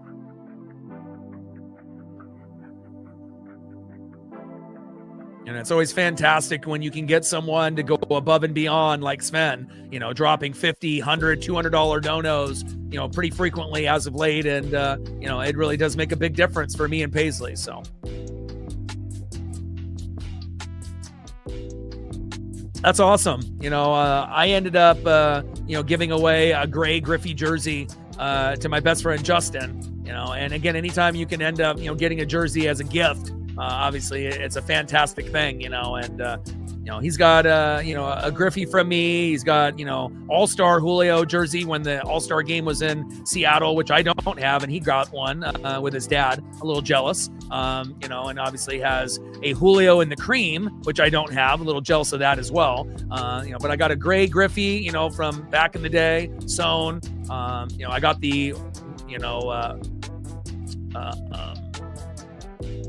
trying to remember, what is it? The Russell Athletic cutoff, vested jersey with matching turtleneck that I wore on the Cade Anderson start from the mid 90s.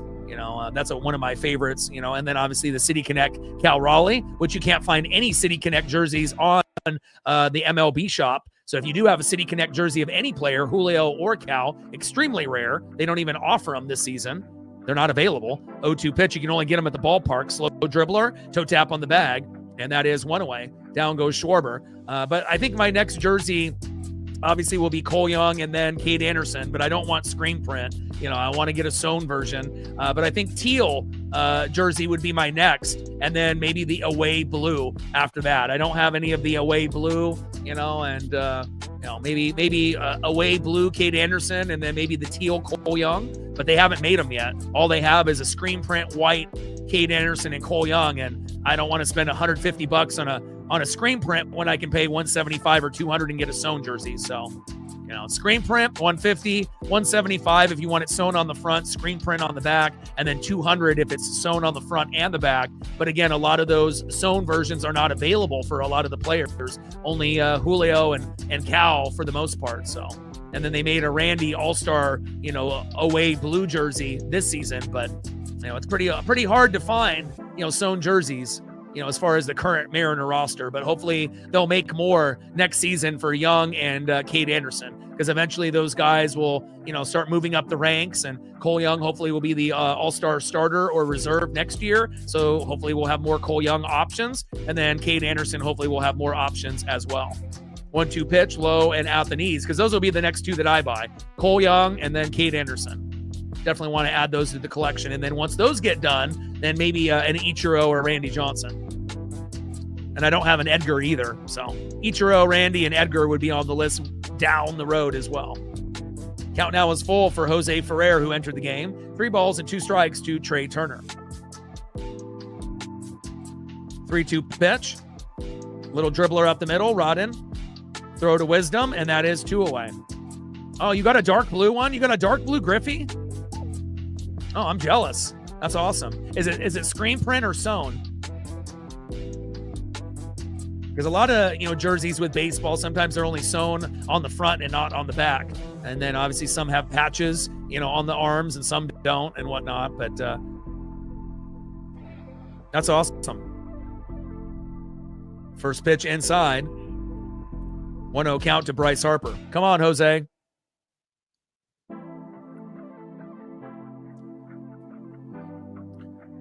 Yeah, I don't have a steelhead jersey yet, but I think I would rather get the teal and the blue before I get the steelhead. Unless they make a sewn steelhead version of Cole Young, then I would maybe consider grabbing that even before the teal or the blue. It just really depends if they're going to make them, and also, we don't have the creams this year, or the grays, and they may end up coming back, and if they end up coming back, I already have a gray Griffey, so I wouldn't really need another gray jersey, but I don't have a cream, and I thought the cream with the, the lettering with the Mariners on the front was kind of unique, and, that would be an interesting jersey as well. Mariners challenge.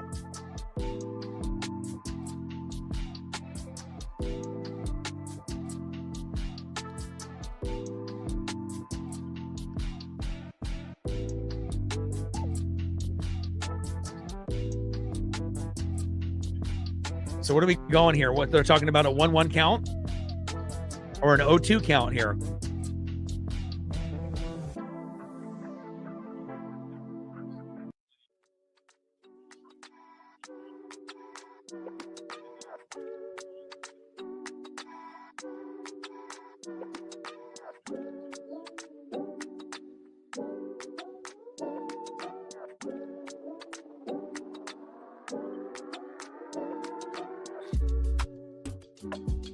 Hit the bat. Should be an 0-2 count, not a 1-1 count. The ump missed that one. 2-1 pitch. And a line drive for a hit that should have been probably more than likely an out. And Harper making his way for a double. And again, the ump missing the call when it ended up hitting the bat and making it a 1-1 count rather than an 0-2 count. And Harper getting a hit there on Jose Ferrer. But hopefully he doesn't come home and we can keep it at 6-0. Harper really locking in this series against the Mariners, and especially today. Same thing with Schwarber. Just got to limit the damage. Next up in the 4 hole, second baseman, one of the best pickups at the deadline, Luis Arise. And I always thought, if we never picked up Brandon Donovan, Luis Arise would be the perfect leadoff hitter for the Mariners. But obviously moving from team to team and getting traded frequently, we never really had a chance, to get Luis Arise, and really respect his game. And again, he's the closest thing as far as a consistent hitter that we've seen in the last 4 or 5 years, comparing to Ichiro. And again, Ichiro is a 101, and you're never going to get another Ichiro. But just based on the fact of someone that can bat 300 to 350, year in and year out, and also doing it on different teams, it's very impressive. 0-1 pitch popped up. And out of play, no balls and 2 strikes to Luis Arise. But can't wait for Brandon Donovan to come back. Maybe the most unlucky player in baseball. Had his batting helmet off and got hit in the head in the cage. And he'll be back in a few days. And, the lineup will be much better when we have Donnie back leading off.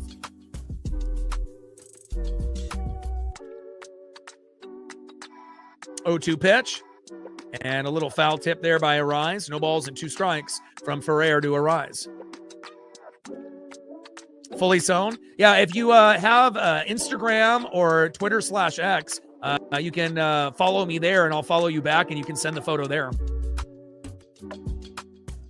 You just go to NW Sports Fanatics on YouTube or on Instagram, and then obviously if you do the same for NW Sports Fanatics on X/Twitter, if you have it. I don't know if you do, but if you have Instagram or X/Twitter, you can end up sending a friend request, and I'll accept. And yeah, sewn blue Griffey jersey, those are pretty rare. 0-2 pitch, and a line drive there, out of play. No balls and 2 strikes from Ferrer to Arise.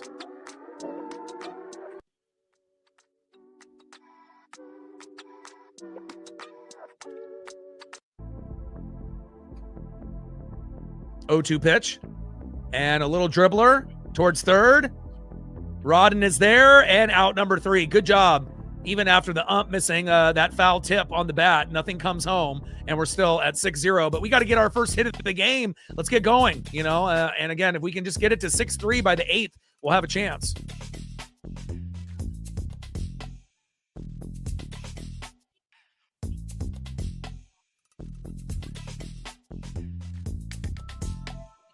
Instagram, nice. Yeah, send me a friend request on Instagram, and then you can send it there.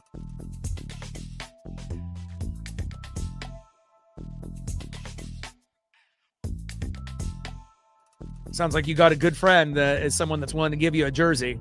I already had one gray, Griffey jersey, so there's no reason for me to have 2. So.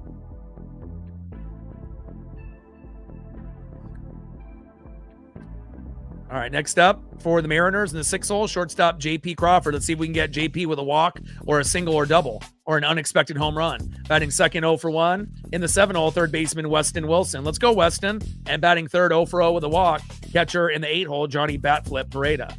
Trident's up. Let's go, M's.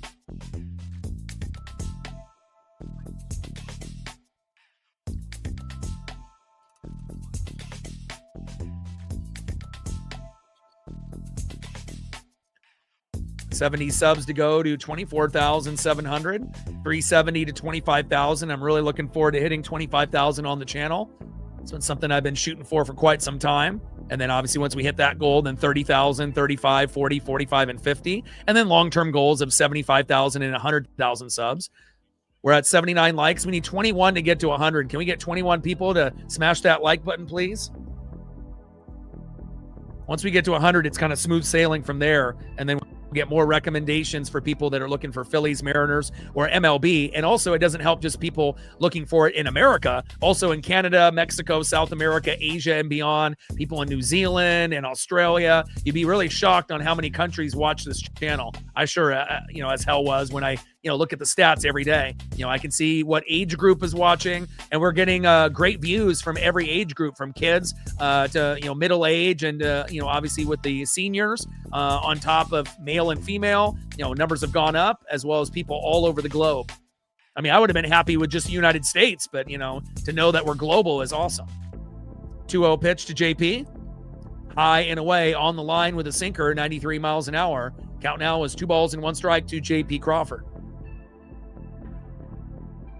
And we're at $256 on the Dono train, 44 to hit our third goal. 2-1 pitch is outside. Count now is 3 balls and 1 strike from Luzardo to Crawford. And JP was a former Philly. 3-1 pitch. And a little dribbler towards third. Run, JP! Run, JP! And just not in time for JP Crawford. And that is 1 away.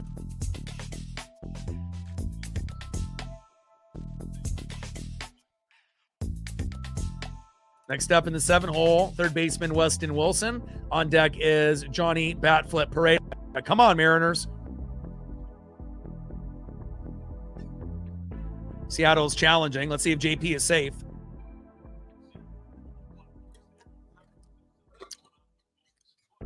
Let's see if Bohm's foot maybe went off the bag.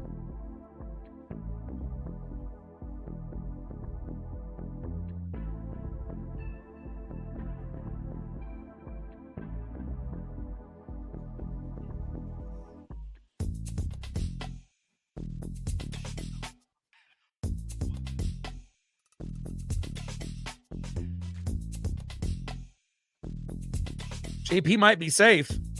Looks like foot went off the bag slightly, but we'll see what ABS says.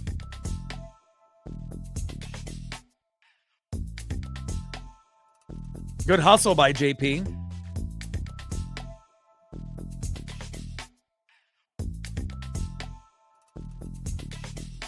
And we know Trey Turner has struggled at defense in this series, and on offense for that matter. Oh, that sounds amazing. Appreciate you with the share, Brett. You know, earlier in the chat, I noticed that. Appreciate you. Unfortunately, you know, I don't get to eat a lot of the things that I used to eat back in the day. You know, having to do the 5 mile a day, you know, walking routine with Paisley, and, you know, not drinking soda or beer or booze anymore that often. And, you know, a lot of those things that I really want to eat. And JP has called out. Not enough evidence to get that overturned, and that is 1 away. But, you know, some dips or some steaks or pizza or burgers or tacos, I mean, or pasta. I mean, there are so many things I wish, you know, that I could get back and do my, you know, eating habits, but that sounds amazing. First pitch with the changeup from Jesus Luzardo to Weston Wilson. 0-1 count, even though it looks like it's outside of the strike zone. No challenge by Weston. 0-1 pitch, high and inside, sweeper, 85 miles an hour. 1 ball and 1 strike to Weston Wilson. Come on, Weston.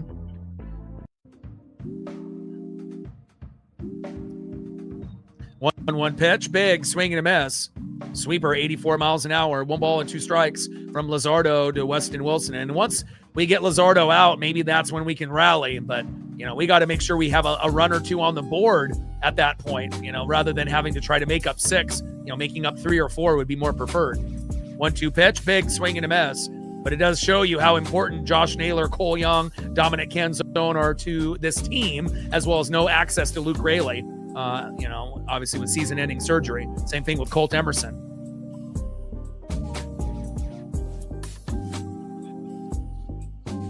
Yeah, I mean, I'm eating a lot of healthy foods, you know, steamed vegetables and, you know, rice and, you know, salmon and you know, chicken, and just not, you know, lots of fruits and vegetables. And obviously that's not really normally how I would eat in the past, but, you know, I used to gain weight pretty quick, and, you know, I weighed about 100 pounds more than I do now, and I've been able to keep it off for about 4 years now. So sometimes you got to make those changes, you know, with exercise and diet, and obviously being 100 pounds lighter and feeling better, you know, is nice. And finally, Johnny Batflip Pareda, first hit of the game for the Mariners, and we get a nice single in the left. There we go. That's my boy.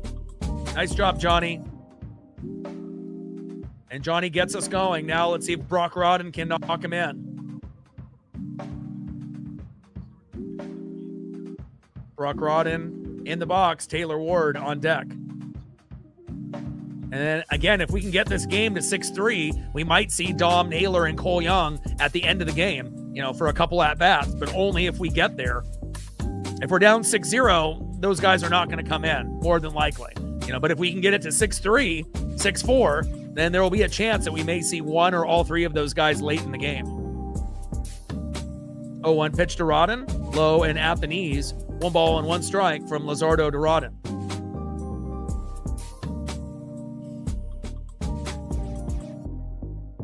Yeah, I usually have 1 cheat meal a month, and sometimes I don't even do that, And a little blooper up the middle, throw to first, and unfortunately that is out number 3. But again, eating a lot of unhealthy foods and being 50 to 100 pounds more would not make me happy. So obviously, with the exercise and diet, it sucks sometimes when, I see all these people, posting on social media or seeing my friends, going out for some like amazing tacos or pizza or never ending pasta bowls and, crazy stuff that, I really wish I could have, but sometimes you got to sacrifice certain things, and I had plenty of years of eating like that, but, I definitely miss Flavor Town. I miss the flavors for sure. All right, let's see who is up next here for the Phillies in the top of the 6th.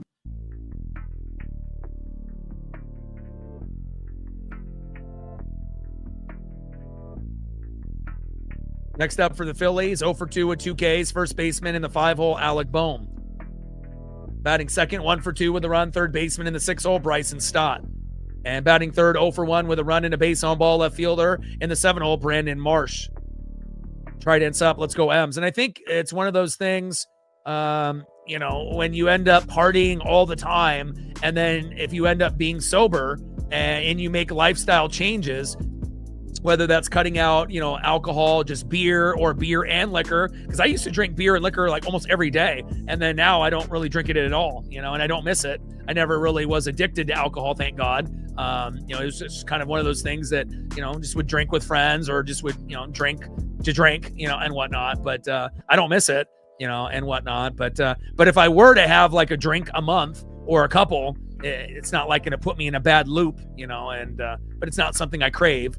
I honestly would probably crave, burgers and tacos and pizza more than a beer or a shot, but, or a mixed drink. But sometimes you got to make those sacrifices. So.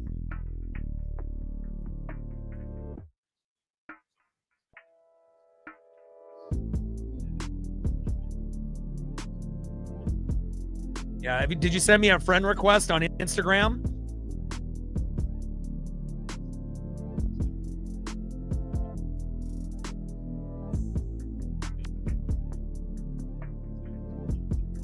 Yeah, if you send me a friend request on Instagram and then I can accept it. That's how you do it.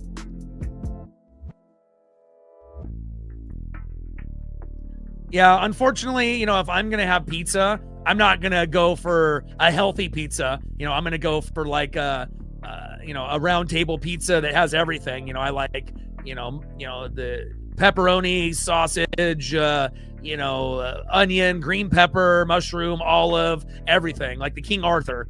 That's like my favorite pizza when I was a kid and whatnot. And, I can eat pepperoni, I can eat cheese, I can have, certain types, taco pizza, Hawaiian pizza. I love pizza, but again, if I'm going to have one, I like to have one with everything, for the most part on it. So I like flavors. So pitch fouled off there by Bohm. Edward Bizzardo now in the game.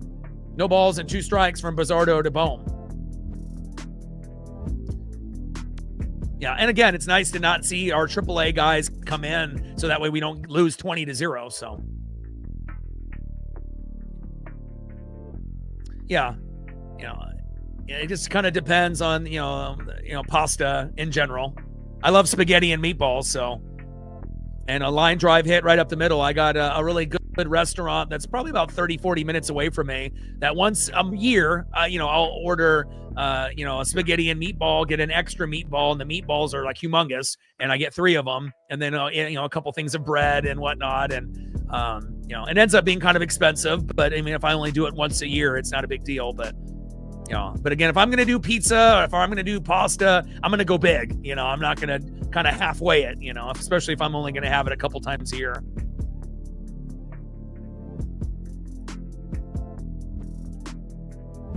First pitch to Bryson Stott is in there for a strike, 0-1 count. But I'm proud of myself, to be able to, not to be sober and, compared to what I was, not sober, every day for many, many years. And, to be able to make those changes, to lose weight, to be healthy, the family's got, diabetes on my dad's side.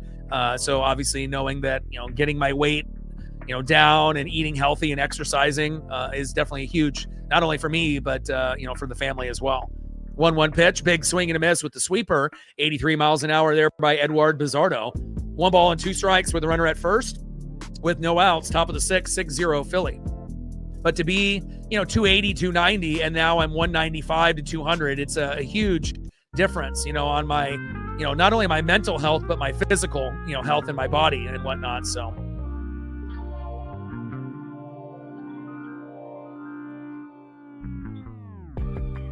Yeah, and Brooks is sober too. Me and him used to party a lot, and that line drive goes over his head. And now Brooks is doing ultra marathons, and he's sober. And, both of us would party pretty much every day. We were both like in, phone sales for big companies. So a lot of times when you have a stressful job, whether you're doing sales face-to-face or over the phone, usually after work, everyone gets together at the local bar and the pub, and, you don't necessarily get hammered, but, people usually let loose. And, it's one of those things you think you're only going to be drinking once or twice a week, and you end up drinking 5 to 6 times a week, sometimes every day. So, to not be that person anymore is big. And, and I can still have a drink once, a month, and it's fine. I don't necessarily need it, but if I go to like a Blazer game with my best friend or a Mariner game or, some kind of arcade and they have alcohol available, then it's something that, we could do.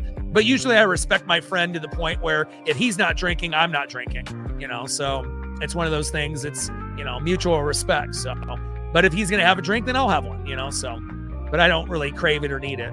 But also, too, if you live in the Pacific Northwest, we got a lot of dispensaries, out here as well. So some people, will likely go down that path, with like gummies rather than, maybe alcohol. So kind of just depends on what you like. 1-1 pitch, popped up and out of play.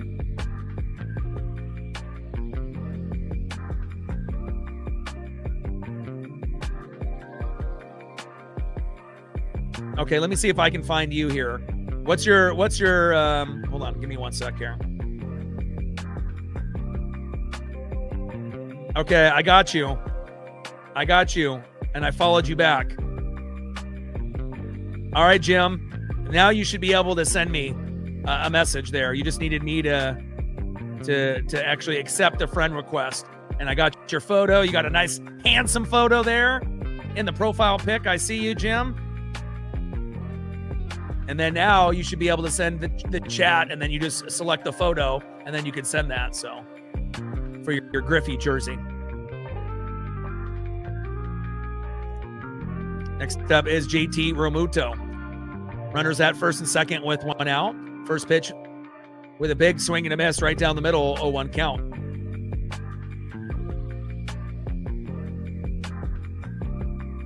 Yeah, we got the biggest arcade in Oregon in the country.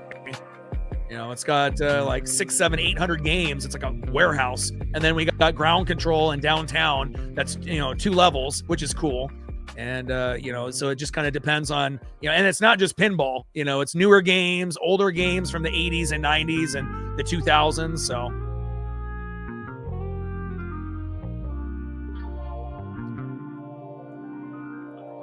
Yeah, unfortunately, they don't make a lot of screen print options and not a lot of the colored versions. Like, you can't even buy a City Connect jersey on the MLB shop this year, which is wild to me.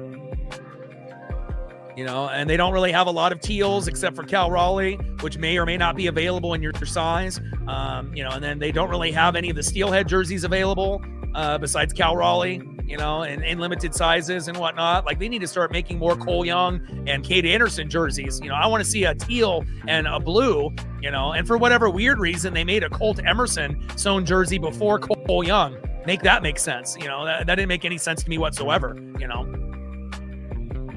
Cole Young's got one jersey and they have like 2 or 3 for Colt.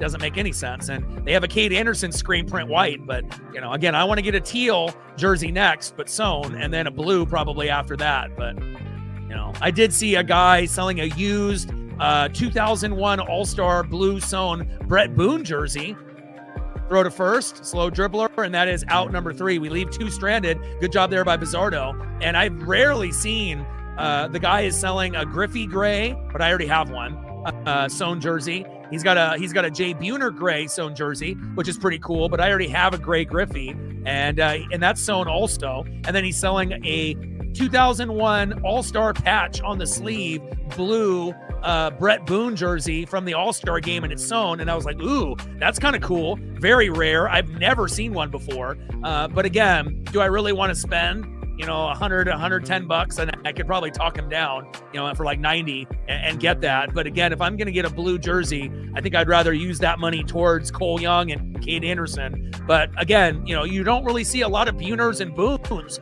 out there. Obviously a John Olerud jersey or an Edgar Martinez or Randy Johnson jersey would be pretty sexy as well. And I don't even have an Ichiro yet either.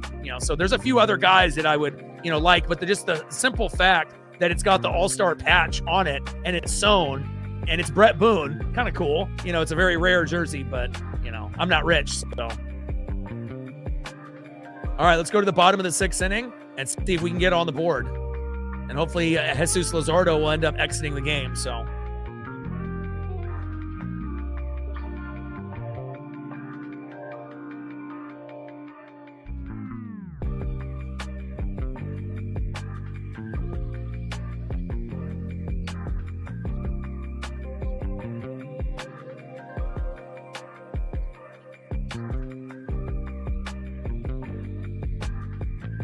Shout out to my boy Brooks Beats with the best beats on YouTube.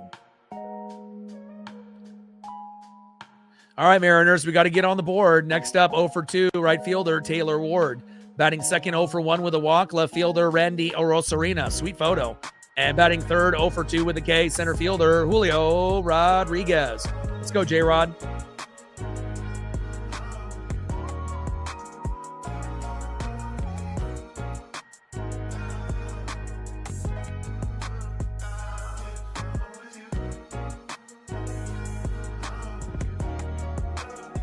But yeah, if you haven't ever been to the Pinball Museum in Oregon, it's out kind of like Hillsboro, Beaverton area. It's amazing. Like there's so many rooms. It's incredible, and they don't serve alcohol there, but you can obviously buy refreshments and whatnot. And they have a couple like food carts outside. And then if you walk down the road, they got a little shopping center where you can end up, having, different types of food, a little bit of a walk, not too far and whatnot. So like last time that we ended up going to the arcade, we walked down a little ways and we got pad thai, which was really good. So, and they have a burger joint and a few other spots of different kinds of food. So bottom of the 6-0 Philly, but the arcade is amazing. Like you literally could be there, for 8 hours and not even touch even a tenth of the games there. It's just awesome. 1-2 pitch and a line drive up the middle. Throw to first. Wow, what a defensive play. Luis Ariz with a web gem. Wow, incredible play there. Yeah, but it's for kids and adults. And usually when I go, we try to beat a game or two. So if you try to beat a game, sometimes that'll take 30 to 45 minutes. But they got games there that I've never seen before, like Battletoads, which is kind of like Ninja Turtles. Incredible game. And, they got a lot of racing games, things that you've never even seen or heard of. And obviously things that are updated, like the Cruisin' series with Cruisin' USA, but like the newest version, and Mario Kart and all kinds of crazy fun things. And a little slow dribbler there by Randy, flip to first, and that is 2 away.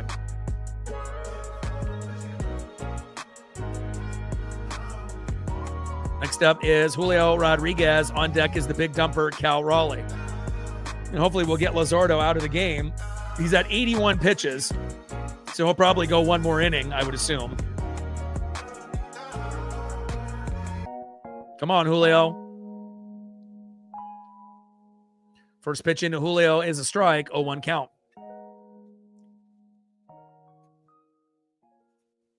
They do. They have a lot of really good selection. And not only just downtown, but like in Beaverton in the suburbs, as well. Like any type of food that you can think of, we got it. Whether it be American or, Mexican or Italian, Indian, Asian, not just, pad thai and Chinese and Japanese. I mean, you name it. They got all kinds of, options, gyros, whatever your taste buds are craving. They got some really, really amazing food. That's for sure.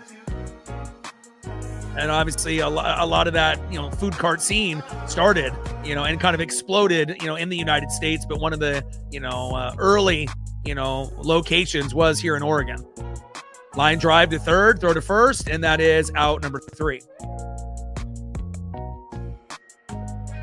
Yeah, a lot of people played Battletoads on a system at home, but very rarely have seen the Battletoads arcade machine in the wild. I mean, I've been playing games for 40 plus years, and I never saw that arcade machine, not even in a magazine. And then this place in Oregon actually had it, and we spent 45 minutes and beat it. And it's very similar to the Turtles, Teenage Mutant Ninja Turtle arcade games. Awesome game, definitely a 10 out of 10. Awesome experience, and we ended up beating it, and it took about 30 to 45 minutes, but it was well worth it.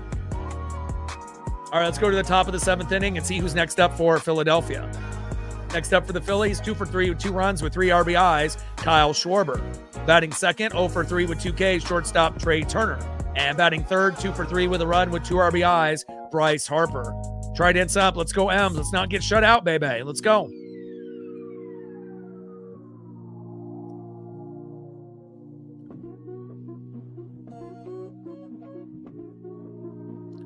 Yeah, you got good food in Oregon and Washington. You just got to be able to know where to go.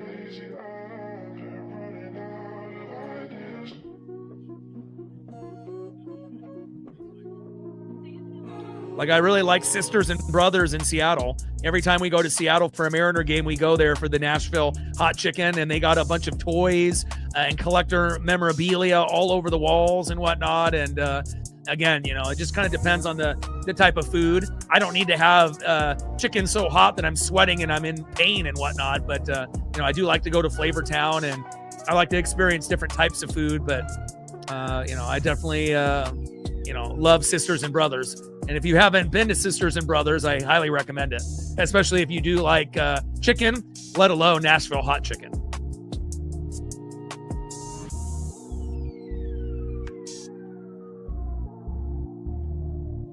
Top of the 7th inning, 6-0 Philly. We got the day off tomorrow, and then we got Emerson Hancock pitching on Apple TV around 4:15 Pacific. And then we're going to have Kate Anderson pitching around noon on Saturday, and then Bryce Miller on Sunday. Now we got Gabe Spire coming in. So we're bringing in our quality bullpen guys so this game doesn't get to 20-0, which I appreciate. And again, we're hoping that the bats would come alive at some point, but this is the weakest lineup that we put out all year. And Philly ended up having their strongest lineup. So it's an A lineup going versus an F lineup. So, no Cole Young, no Josh Naylor, no Dominic Canzone. Hard to win with those 3 guys not playing. So, but I'm hoping that we'll get some, hits and home runs before the game is over. 0-1 pitch, high and away. 1 ball and 1 strike from Gabe Spire to Kyle Schwarber. Shout out to my boy Brooks Beats with the best beats on YouTube.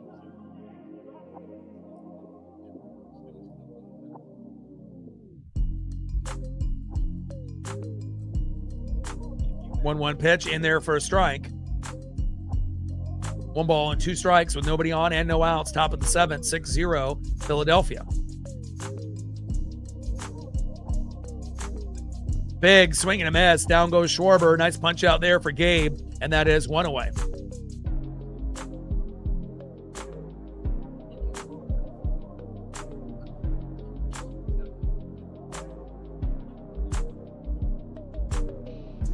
Active home run leaders, Giancarlo Stanton with 456, Trout 424, and Machado getting close to the 400 club. Let's see if we can continue. Gabe Spire getting outs here. Slow dribbler by Trey Turner. Throw to first by JP, and that is 2 up and 2 down. Good job there by Gabe and JP Crawford. And these creams are pretty slick.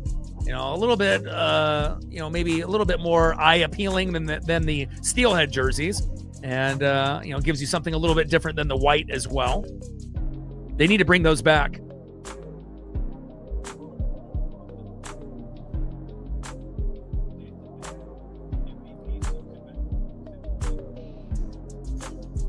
What's your favorite go-to for the Filipino place? What do you typically get there? And Harper popped up, shallow left. Randy is there, and that is out number 3. All right, let's go to the bottom of the 7th inning, and let's see if we can at least get on the board and get some stats for some of our guys here. If we're going to obviously not be able to complete the full comeback, hopefully we can at least get a couple runs on the board. We've already won the series, so losing this game is not a big deal. We won 2 out of 3 versus the Cubs, and now 2 out of 3 versus Phillies. So unless we get the biggest meltdown in baseball history and we come back and win 7-6, but again, anything is possible. Next up, 0 for 2 with 2 Ks. Let's see if we get a home run out of the big dumper at Cal Raleigh. Batting second, 0 for 2 with a K in the 5-hole first baseman, Patrick Wisdom. And batting third, 0 for 2 with a K, shortstop, J.P. Crawford. Trident's up. Let's go, M's. Shout out to my boy Brooks Beats with the best beats on YouTube.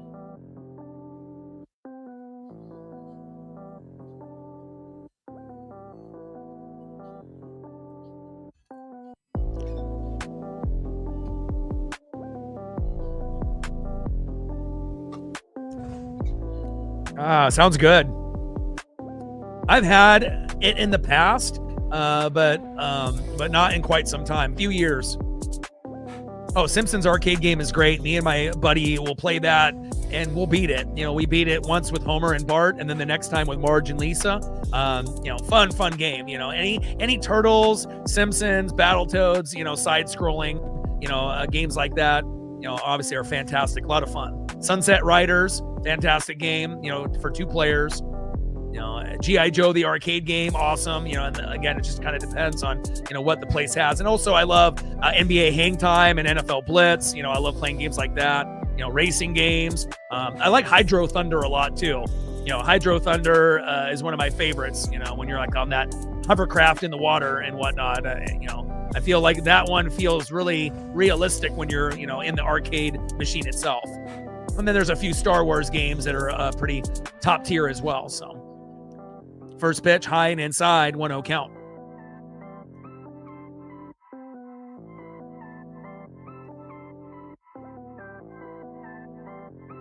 $18 home runs for the big dumper.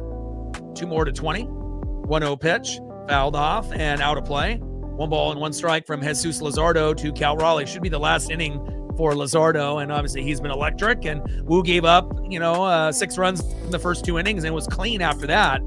And then the bullpen has been good since, that point as well. But, if you give up 6 in the first 2 and you're not able to get on the board and that starting pitcher is still out there, then, that's what we have right now. So we just got to hope that, whoever comes in for the bullpen has a meltdown and we can find a way to kind of at least get a few runs, anything but a 0. Add the stats, get a couple home runs for a couple of our guys. 2 balls and 2 strikes from Luzardo to Raleigh. 2-2 pitch, low and at the knees. Count now is full. 3 balls and 2 strikes to big dumper at Cal Raleigh. Jace, yeah, it's awesome. And the arcade is amazing. They have 2 versions of it, the old school version and then a high-end, newer version of Hydro Thunder. Both are top tier. So much fun. I could spend hours on Hydro Thunder and never get bored of it. We got a challenge here. And that's strike 3 on Cal Raleigh. Unfortunately, not ball 4. Strike 3 is confirmed, and that is 1 away.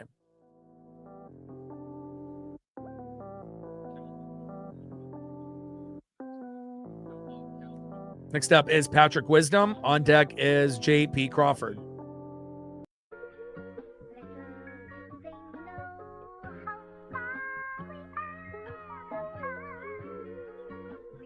And Patrick Wisdom back deep left field on the warning track and caught, and that is 2 away.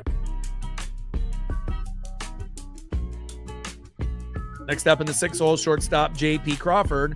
On deck is Weston Wilson.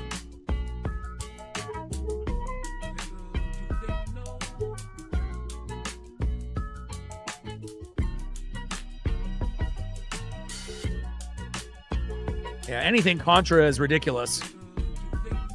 obviously I grew up in the 80s, so my first machine was an Atari 2600 in the mid 80s, and then I had Nintendo, and did the whole Mario 1, 2, 3 and Tecmo Bowl, Super Tecmo Bowl, Contra, Super Contra, Bases Loaded, 1, 2, 3, Tecmo NBA basketball, NBA Live, after that, and and a lot of the systems. But I went Nintendo and then Sega and then 64 and PlayStation and whatnot. So but anytime you end up growing up in that Atari, Nintendo era, and then going into Sega or Super Nintendo and then 64 and PlayStation, lots of memories for me back then for sure.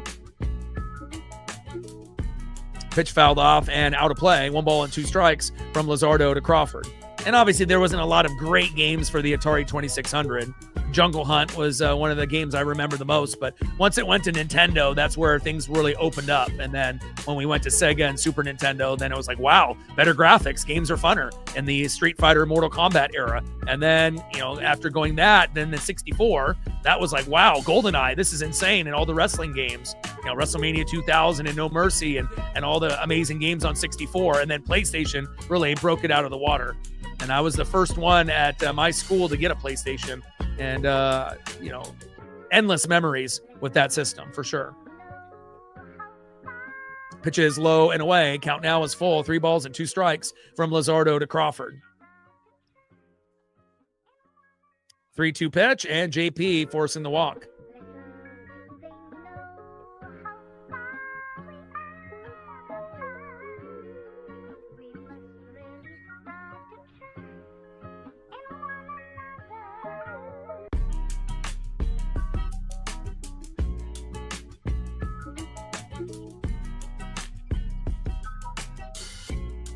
Okay, I had to accept your message. Sorry. So I had to accept your friend position, and then I had to accept your message. So I just did that now. So if you send the photos now, front and back, it should come through. But it didn't allow you to send them through because I had to. Instagram has got so many things. You got to, first accept the friend request, then you got to accept the message. But if you end up sending it now, Jim, I will be able to receive it. So many regulations with these items on social media nowadays. And then it should be able to, if you send the front and the back, it should go through now. 2 balls and 1 strike from Luzardo to Weston Wilson. Oh, Metal Gear. Amazing game. Final Fantasy VII, Metal Gear Solid. It just kind of depends on what the genre. I still actually have a case logic that I have 50 DVDs and 20 PlayStation 2 games, in this booklet, from back in the day. PlayStation 2 is my number 1. So I like 64 a lot as well. I like old school systems and whatnot, but I think PS2 is my favorite. Some of the games still hold up to this day. We know the new Grand Theft Auto is coming out soon, but for me, Vice City, I could play that, and have those memories, from 20 years ago. And then I'm thinking about picking up San Andreas, used, at like a video game store. Obviously I never owned that game, but I would love to, tap into that game as well. 3-2 pitch. And that ends up being strike 3. And down goes Weston Wilson. And let's go to the top of the 8th inning, 6-0 Philadelphia.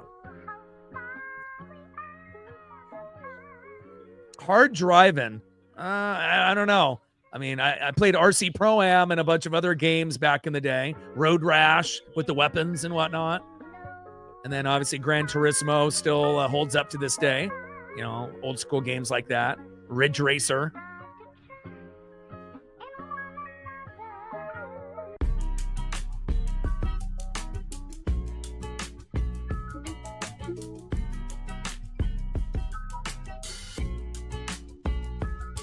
End of the 7th inning, 6-0 Philadelphia. Next up, in the 4-hole, 0 for 3, second baseman Luis Arise. Batting second, 1 for 3 with 2 Ks, first baseman Alec Boehm. And batting third, 2 for 3 with a run, third baseman Bryson Stott. Right hands up, let's go M's. Yeah, Luzardo will be out, so. That's awesome, Rebecca. Yeah, and I got some good ones, too. I got sports games because they have good replay value, but, I got a little bit of everything. Resident Evil, Code Veronica. I think I even have a couple PlayStation 1 games in there like NFL Blitz that I decided to hang on to and never sell or trade. but Gran Turismo, and then the Grand Theft Autos, and some sports games, and some other wrestling games, just a little bit of everything and whatnot. So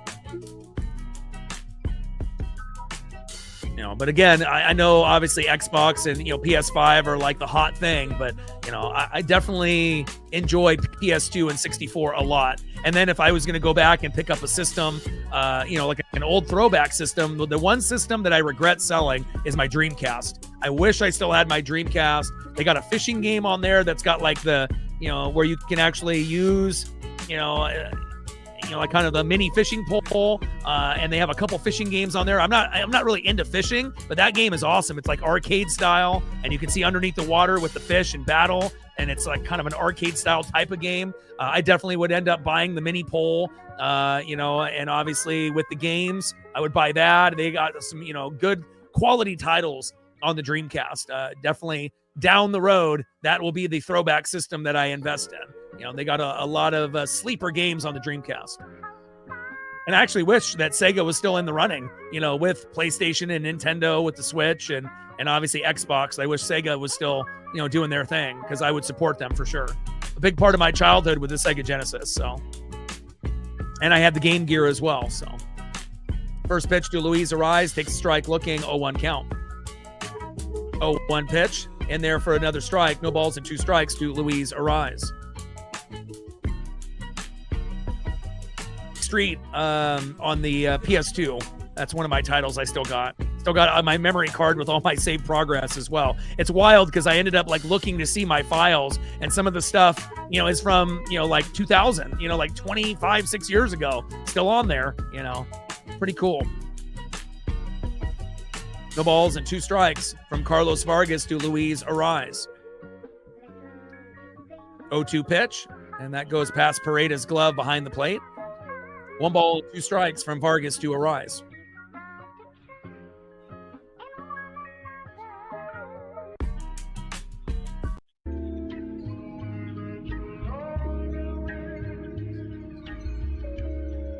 One-two pitch, popped up and out of play. Yeah, but again, that fishing game on Dreamcast, I mean, like, I got buddies that are really into fishing here in the Pacific Northwest. I'm not really into it, but again, I went with my dad a lot back in the day. But man, I have never played a game that you would think that wouldn't really be that fun, but it truly is. And I never even had the mini fishing rod. It's not big. It's only, where you just have like the crank on it, and you're like, it's got the different settings on it where you can feel the fish fighting and whatnot. But again, it's like you go from spot to spot. You only have like a minute to lure it in, and then you go from spot to spot with you on the boat, and then you can see underneath the water, and you're battling, with the fish and whatnot. And I don't know, pretty cool. Those bass fishing arcade kind of games. Never thought I would enjoy something like that until I played it, and I was like, man, I'm hooked. This thing is sweet. And that ends up being popped up in the left to Randy Arosarena, and that is 1 away.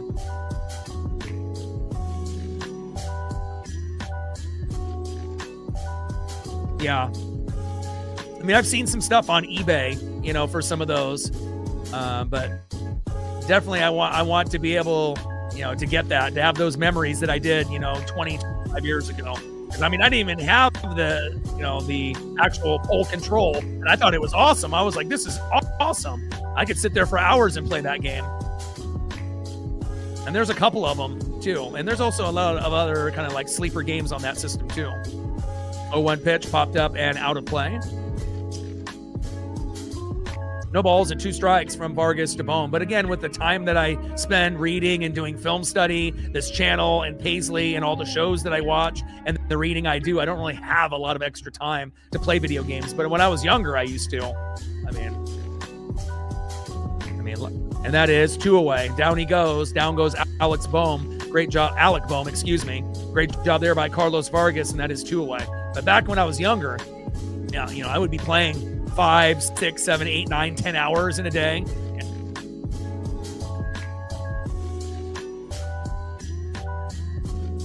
Oh, that sounds awesome. And that one 360, I've never played that one. I bet I would like that one too. I never even knew they had a control like Dreamcast, but obviously they saw the success the Dreamcast had with it and probably said, well, let's make one for Xbox too. So.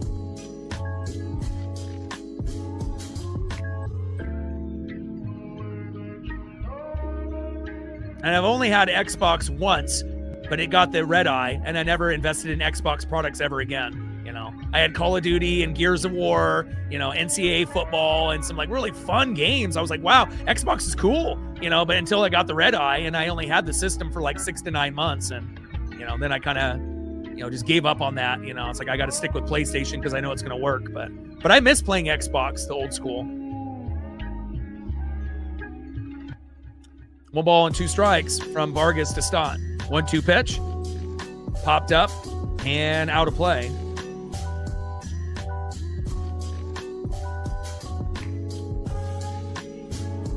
But I'm a real nostalgic kind of guy, so if it's anything from the 80s or 90s, or from when I was younger, I love to tap into those memories. 1-2 pitch, high and away. 2 balls and 2 strikes from Vargas to Stott.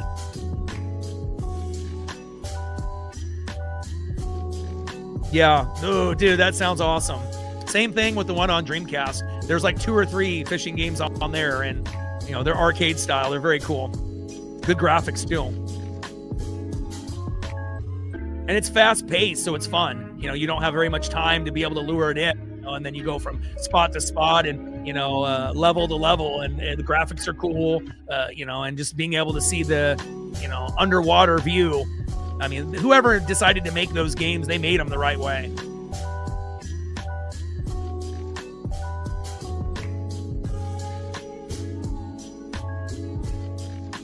But I like unique games like that, that are different and weird. First pitch in there for a strike, 0-1 count. Like there was a game I used to play back on the PlayStation called Theme Hospital, and you would have a hospital that you would build, and you would try to make sure that people didn't pass away, and you treat certain people, kind of back in like the Sim City, era and the Sims era, on the PC and whatnot. And, it just kind of depends on, the era that you were in. If you ended up playing games like Max Payne back in the day, like I did as well, I miss games like that. 0-2 pitch, and that one gets away from Vargas all the way to the backstop. Runner advances, and that one almost ends up hitting Marsh.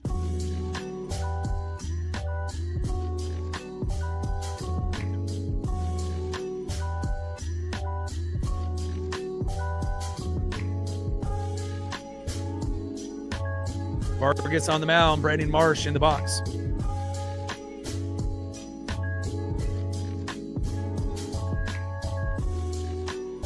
And that is strike 3. Good job by Vargas. Everyone in the bullpen doing a good job this series. And we get a challenge here.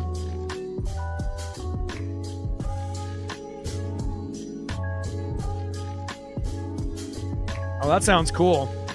Yeah, there's a game called Run and Gun if you want like arcade style basketball that's not licensed by any of the teams, but that was always an amazing game.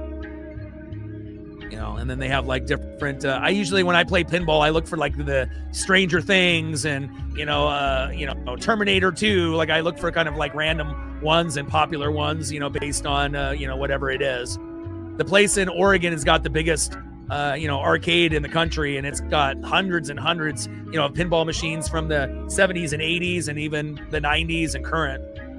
Fun stuff, even though pinball is difficult, All right, let's see who's up next here for the Mariners. Let's try to get off the 0. Next up, 1 for 1 with a walk. Probably having the most productive day out of anybody on the Mariners right now, Johnny Pareda. Come on, Johnny. Batting second, 0 for 2 with a K. Second baseman, Brock Rodden.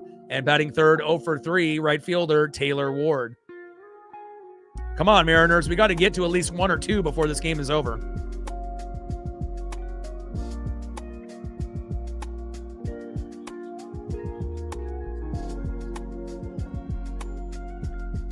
Oh, that's sweet.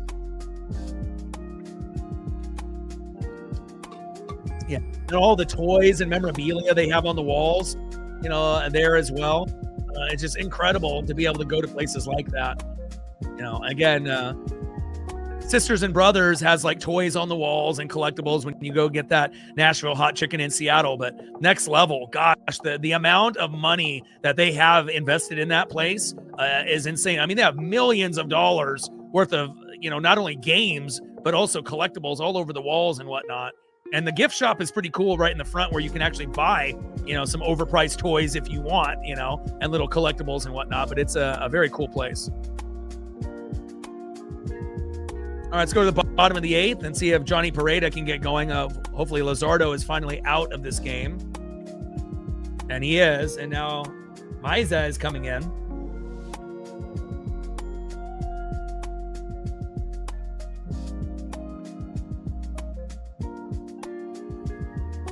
One hitter for Jesus Luzardo, 7 innings pitch, 1 hit, 9 strikeouts, 3 walks, 104 pitches. First pitch strikes, 18 for 25. And again, absolutely obliterating our offense with our weakest lineup of the year. But we already won the series, so nobody's crying as a Mariner fan with this loss. Tim Maiza on the mound. A lefty. Johnny Pareda in the box. 0-1 pitch, big swing and a miss. No balls and 2 strikes to Johnny Pareda. Shout out to my boy Brooks Beats with the best beats on YouTube. 0-2 pitch, big swing and a miss, and that is 1 away.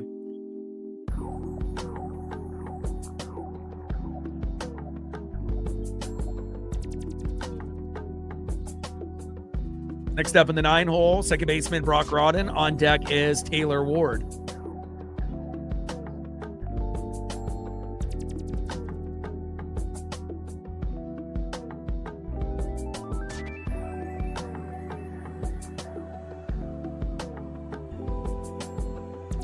First pitch in there to Brock Rodden for a strike. 0-1 count, bottom of the 8th. 6-0 Philly.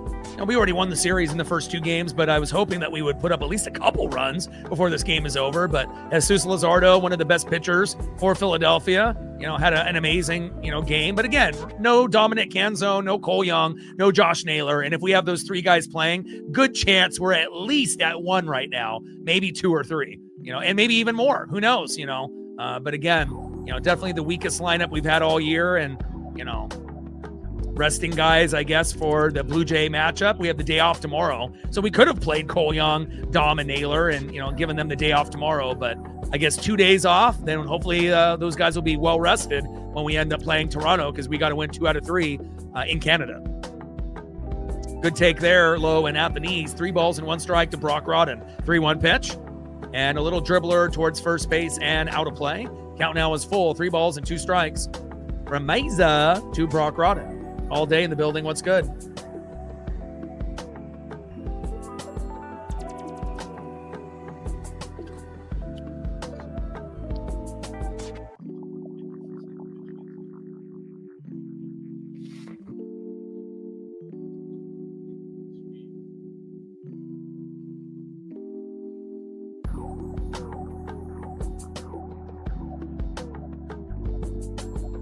Pitch fouled off and out of play.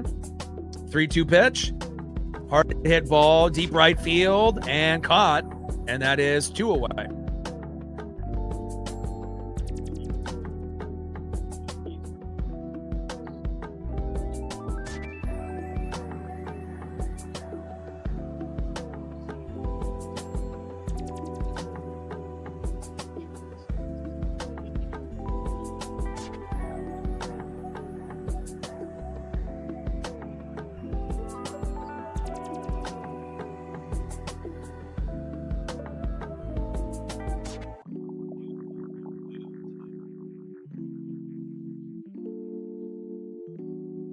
I just sent you a message, Jim, if you want to send those photos of that Griffey jersey.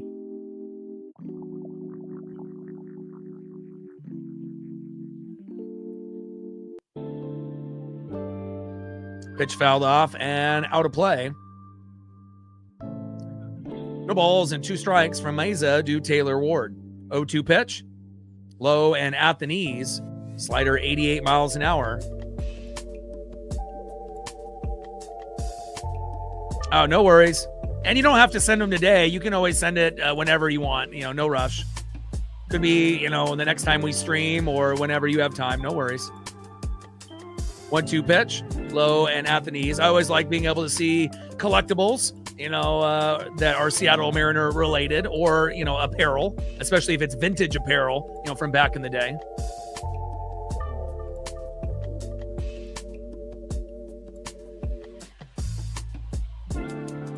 Two-two pitch.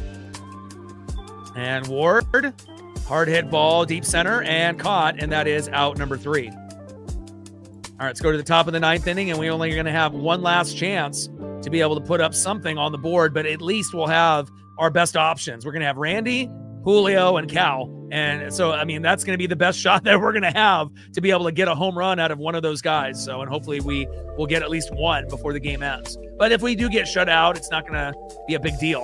We already won the series, but it would have been nicer to compete on a higher level today.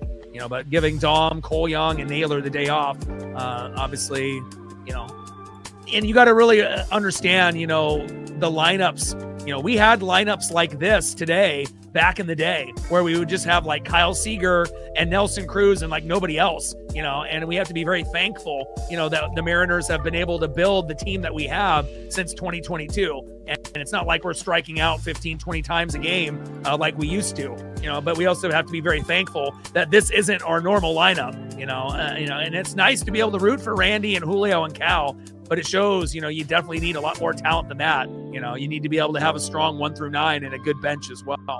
All right, let's go to the top of the 9th inning and see who's up next here for Philadelphia. All right, next up for the Phillies in the 8-hole, 0 for 3 with a K, catcher JT Realmuto.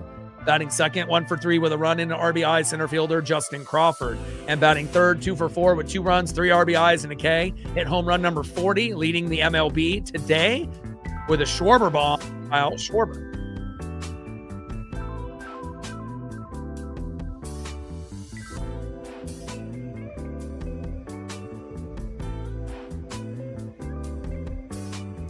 $70 subs to go to 24,700. 370. Now we only need 369. Try in another sub there. Appreciate you. 69 subs to go to 24,700. 369 to 25,000. We're at $254 on the dono train. $46 to go to hit our third goal. And let's see where we're at on the likes. Hopefully close to 100. And we're at 89. Can we get 11 people to hit the like button, please, so we can hit 100? We want to make sure we're hitting 100 at least on every stream. We can get 11 people to hit the like button before the game is over would be great. Just 11 people. And we got 115 in the room, so plenty of individuals that can help with that. 2-0 pitch from Carlos Vargas to JT Realmuto. Fouled off the ump's mask again. I hope he's okay. And Johnny Pareda immediately hugging and looking at the ump there. And we obviously know catchers and umps have a certain type of relationship there. But again, getting hit in the mask again, square in the face.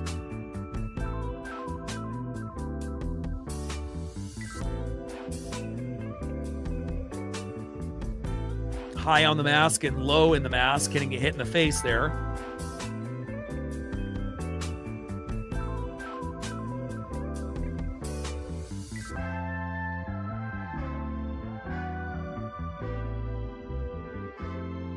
Got the trainer out there looking at him again.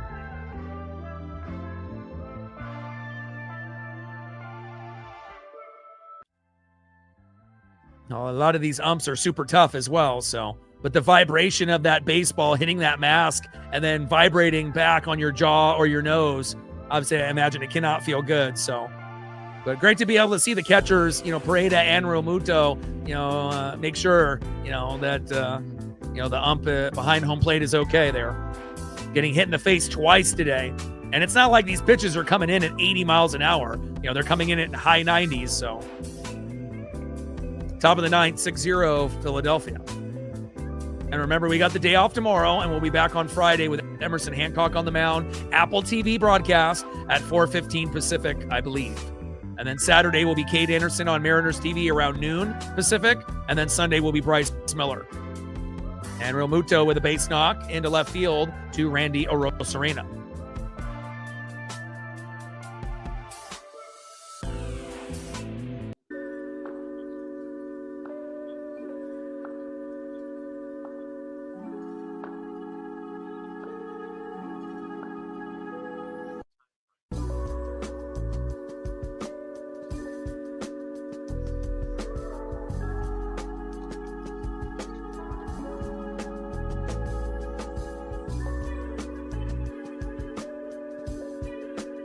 First pitch in there for a strike, 0-1 count.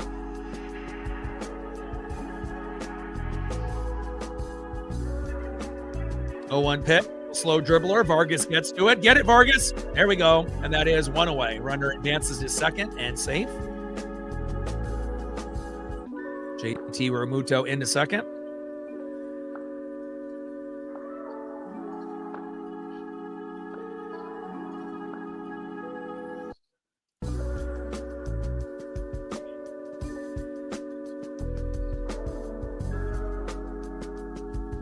Down goes Crawford with that little slow dribbler to first. Next up is Kyle Schwarber. First pitch is high and away with the slider. 1-0 count. Top of the ninth inning, runner at second, JT Realmuto with 1 out, 6-0 Philadelphia. We've already won the series, winning the first 2 games like we did against the Cubs and dropping the last game in that series as well. But not as in embarrassing fashion. Obviously, it's not like we're losing 15-0, but it would have been nice to be able to get at least a run on the board, and we have one last chance to do that. And we have Randy, Julio, and Cal. Hopefully that we will get at least one before this game ends. 2-0 pitch, takes a strike swinging low and away from Carlos Vargas. 2 balls and 1 strike from Carlos Vargas to Kyle Schwarber.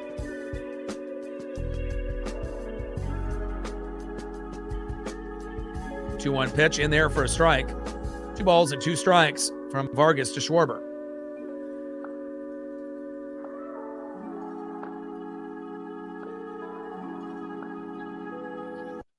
Let's go, Vargas. Bullpen has been great in these last 3 games. Haven't given up really a whole lot, hits or run-wise. And hopefully that'll be a trend that will continue against the Blue Jays, the Red Sox, and the Athletics. Oh, Donnie Baseball. They had that stat on the broadcast that was crazy. In 87, he hit 6 grand slams, which is, top in baseball. And he did it, in that one particular year and never hit a grand slam for the rest of his career. What are the chances of that happening? And a strikeout looking for Schwarber, and that is 2 away.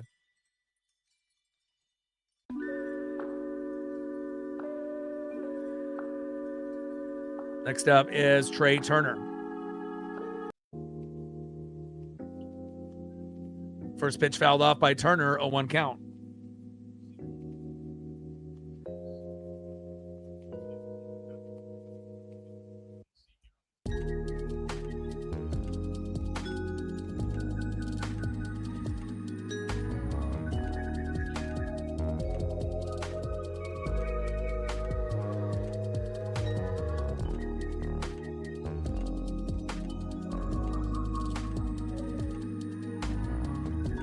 Little dribbler towards third base and out of play. Yeah, not in the Hall of Fame yet, but you assume that he will be at some point, as long as he's eligible. When you think Don Mattingly, you think Wade Boggs. At least I do. Back in the day when I collected cards and watched baseball, those guys go hand in hand. So 1-2 pitch. And Julio in deep center field and caught, and that is out number 3. All right, Mariners, let's see if we can get on the board. And again, we got our 3 best options to hopefully do it. Leading off in the bottom of the 9th, Randy Arozarena. Sweet photo. Trident's up. Batting second in the 3-hole center fielder, Julio Rodriguez. Trident's up. And batting third in the 4-hole, who's been hot in the last 2 games. 4 home runs in the last 2 games. Can he get another home run? DHing today, the big dumper, Cal Raleigh. Trident's up. Let's go, M's.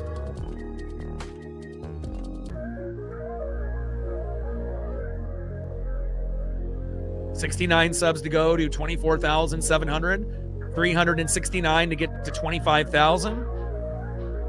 And hopefully we got 11 people to hit that like button so that way we can get to at least 100. We always want to get to at least 100, before the stream ends on every stream. And where are we at? We're at 101. Thank you so much. And I know we have limited people in the room. Thank you so much for every individual that ended up hitting that like button before they left or that are still watching. Awesome. That's good for the metrics.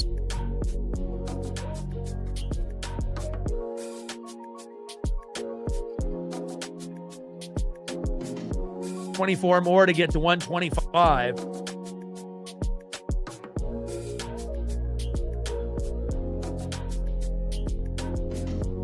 Of course.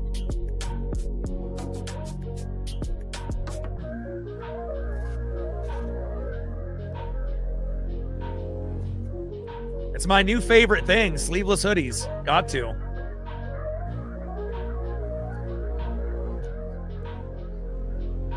Buchanan in the building, Age in the building. Appreciate everybody. I know this is a rough one, but again, at least we won the series. It's much better than us getting swept by the Cubs and swept by the Phillies. So vibes are still very, very high. We saw Randy hold it down in the Cubs series, Cal hold it down here against the Phillies, and who's going to hold it down when we play Toronto? I'm not too sure, but I feel very confident we can win 2 out of 3 in Toronto, 2 out of 3 versus Boston, and then we play the Athletics, the Angels, and the Rockies like 17 times, in the month of September. So we're definitely going to end up climbing the ladder, and eventually we'll be in first place over the Rangers and the Astros. So yeah, I love John Olerud. Great Blue Jay, great Mariner. Another jersey that's pretty rare, for Seattle. You don't see too many of them out there in the wild, but once in a blue moon. Same thing with Buhner. First pitch, high and inside, 1-0 count. But the Olerud jersey is even more rare than the Buhner. Olerud is just as rare as Boone. 1-0 pitch, low and away.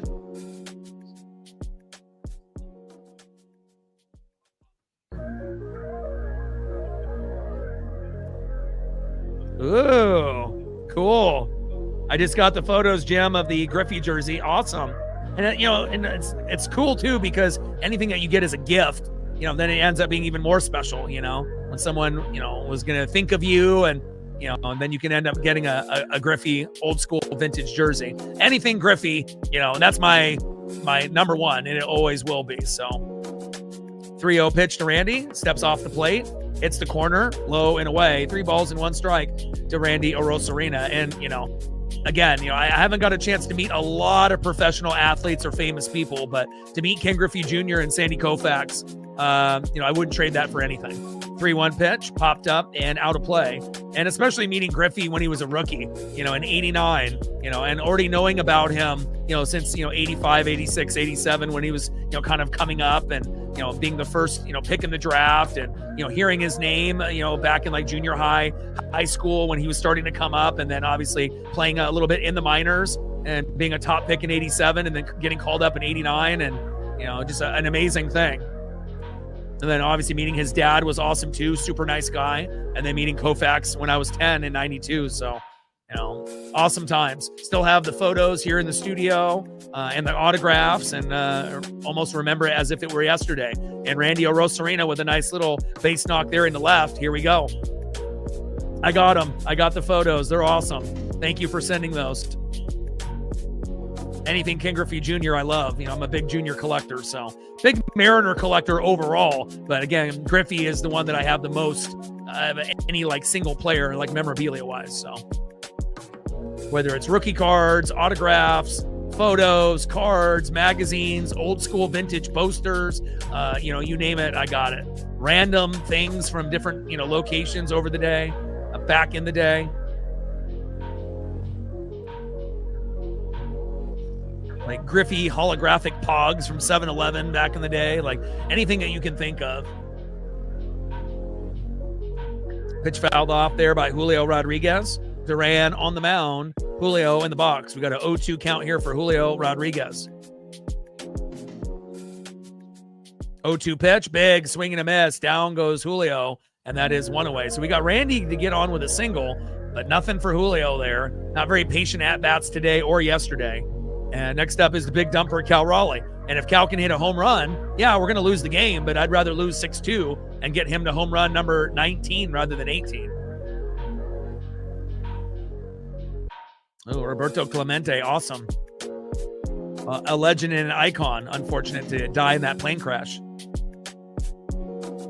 First pitch to Cal, big swing and a miss on the splitter by Duran, 0-1 count. Yeah, and it's always cool to be able to represent people that are good people on and off the field, whether it's baseball, basketball, football, or hockey, on and on the field, on and off the court, on and off the ice, and usually those are guys that I look up to and respect and also collect. I never collect anybody, that is a really good athlete than a dirtbag off the field. Never will happen, Got to have some kind of morals and standards, so. And I get it. There's a lot of athletes out there that are great athletes, but they're just not good human beings. But, and some people will collect, those people, but not me. Popped up and out of play. Great souvenir for that fan out there. Off third base. 1 ball and 2 strikes to the big dumper, Cal Raleigh.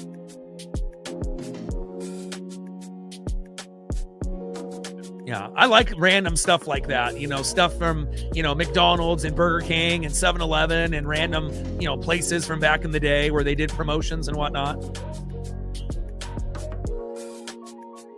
1-2 pitch. Big swing and a miss. Down goes Cal, and that is 2 away.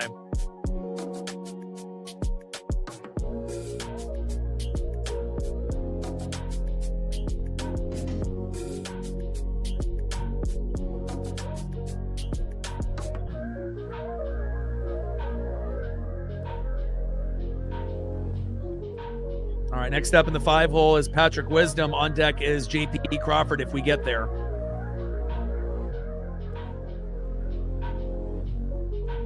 Big swing and a miss on the first pitch there with the sweeper, 89 miles an hour there by Duran, 0-1 count. And it looks like and feels like we're going to probably end at a 0 unless Wisdom can get a hold of one here.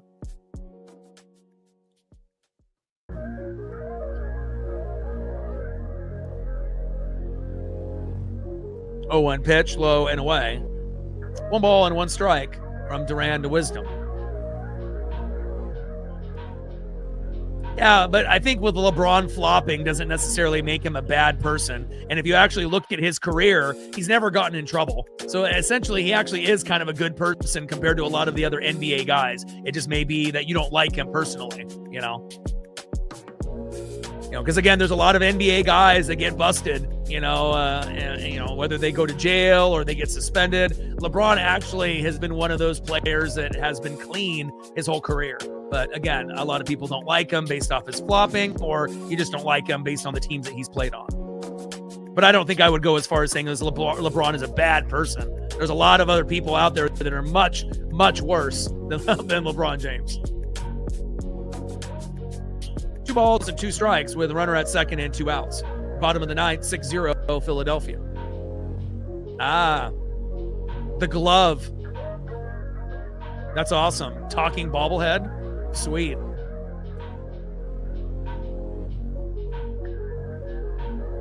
2-2 pitch. And a hard hit ball. Shallow left. And that is out number 3. And that's the ball game. And that's unfortunate that we were only able to get a couple hits and no runs. But hey, we won the series. They brought out their A lineup. We brought off our F lineup. And they won 6-0. But again, they scored all 6 runs in the first 2 innings and nothing after that. So that's a credit to our bullpen that played pretty well. So we got the day off tomorrow. And we obviously will be back on Friday on Apple TV, I believe around 4:15 Pacific against the Toronto Blue Jays. I'm really looking forward to that. And shout out to all the people that liked, sub, donated, commented, shared. Sarah got it started with $1.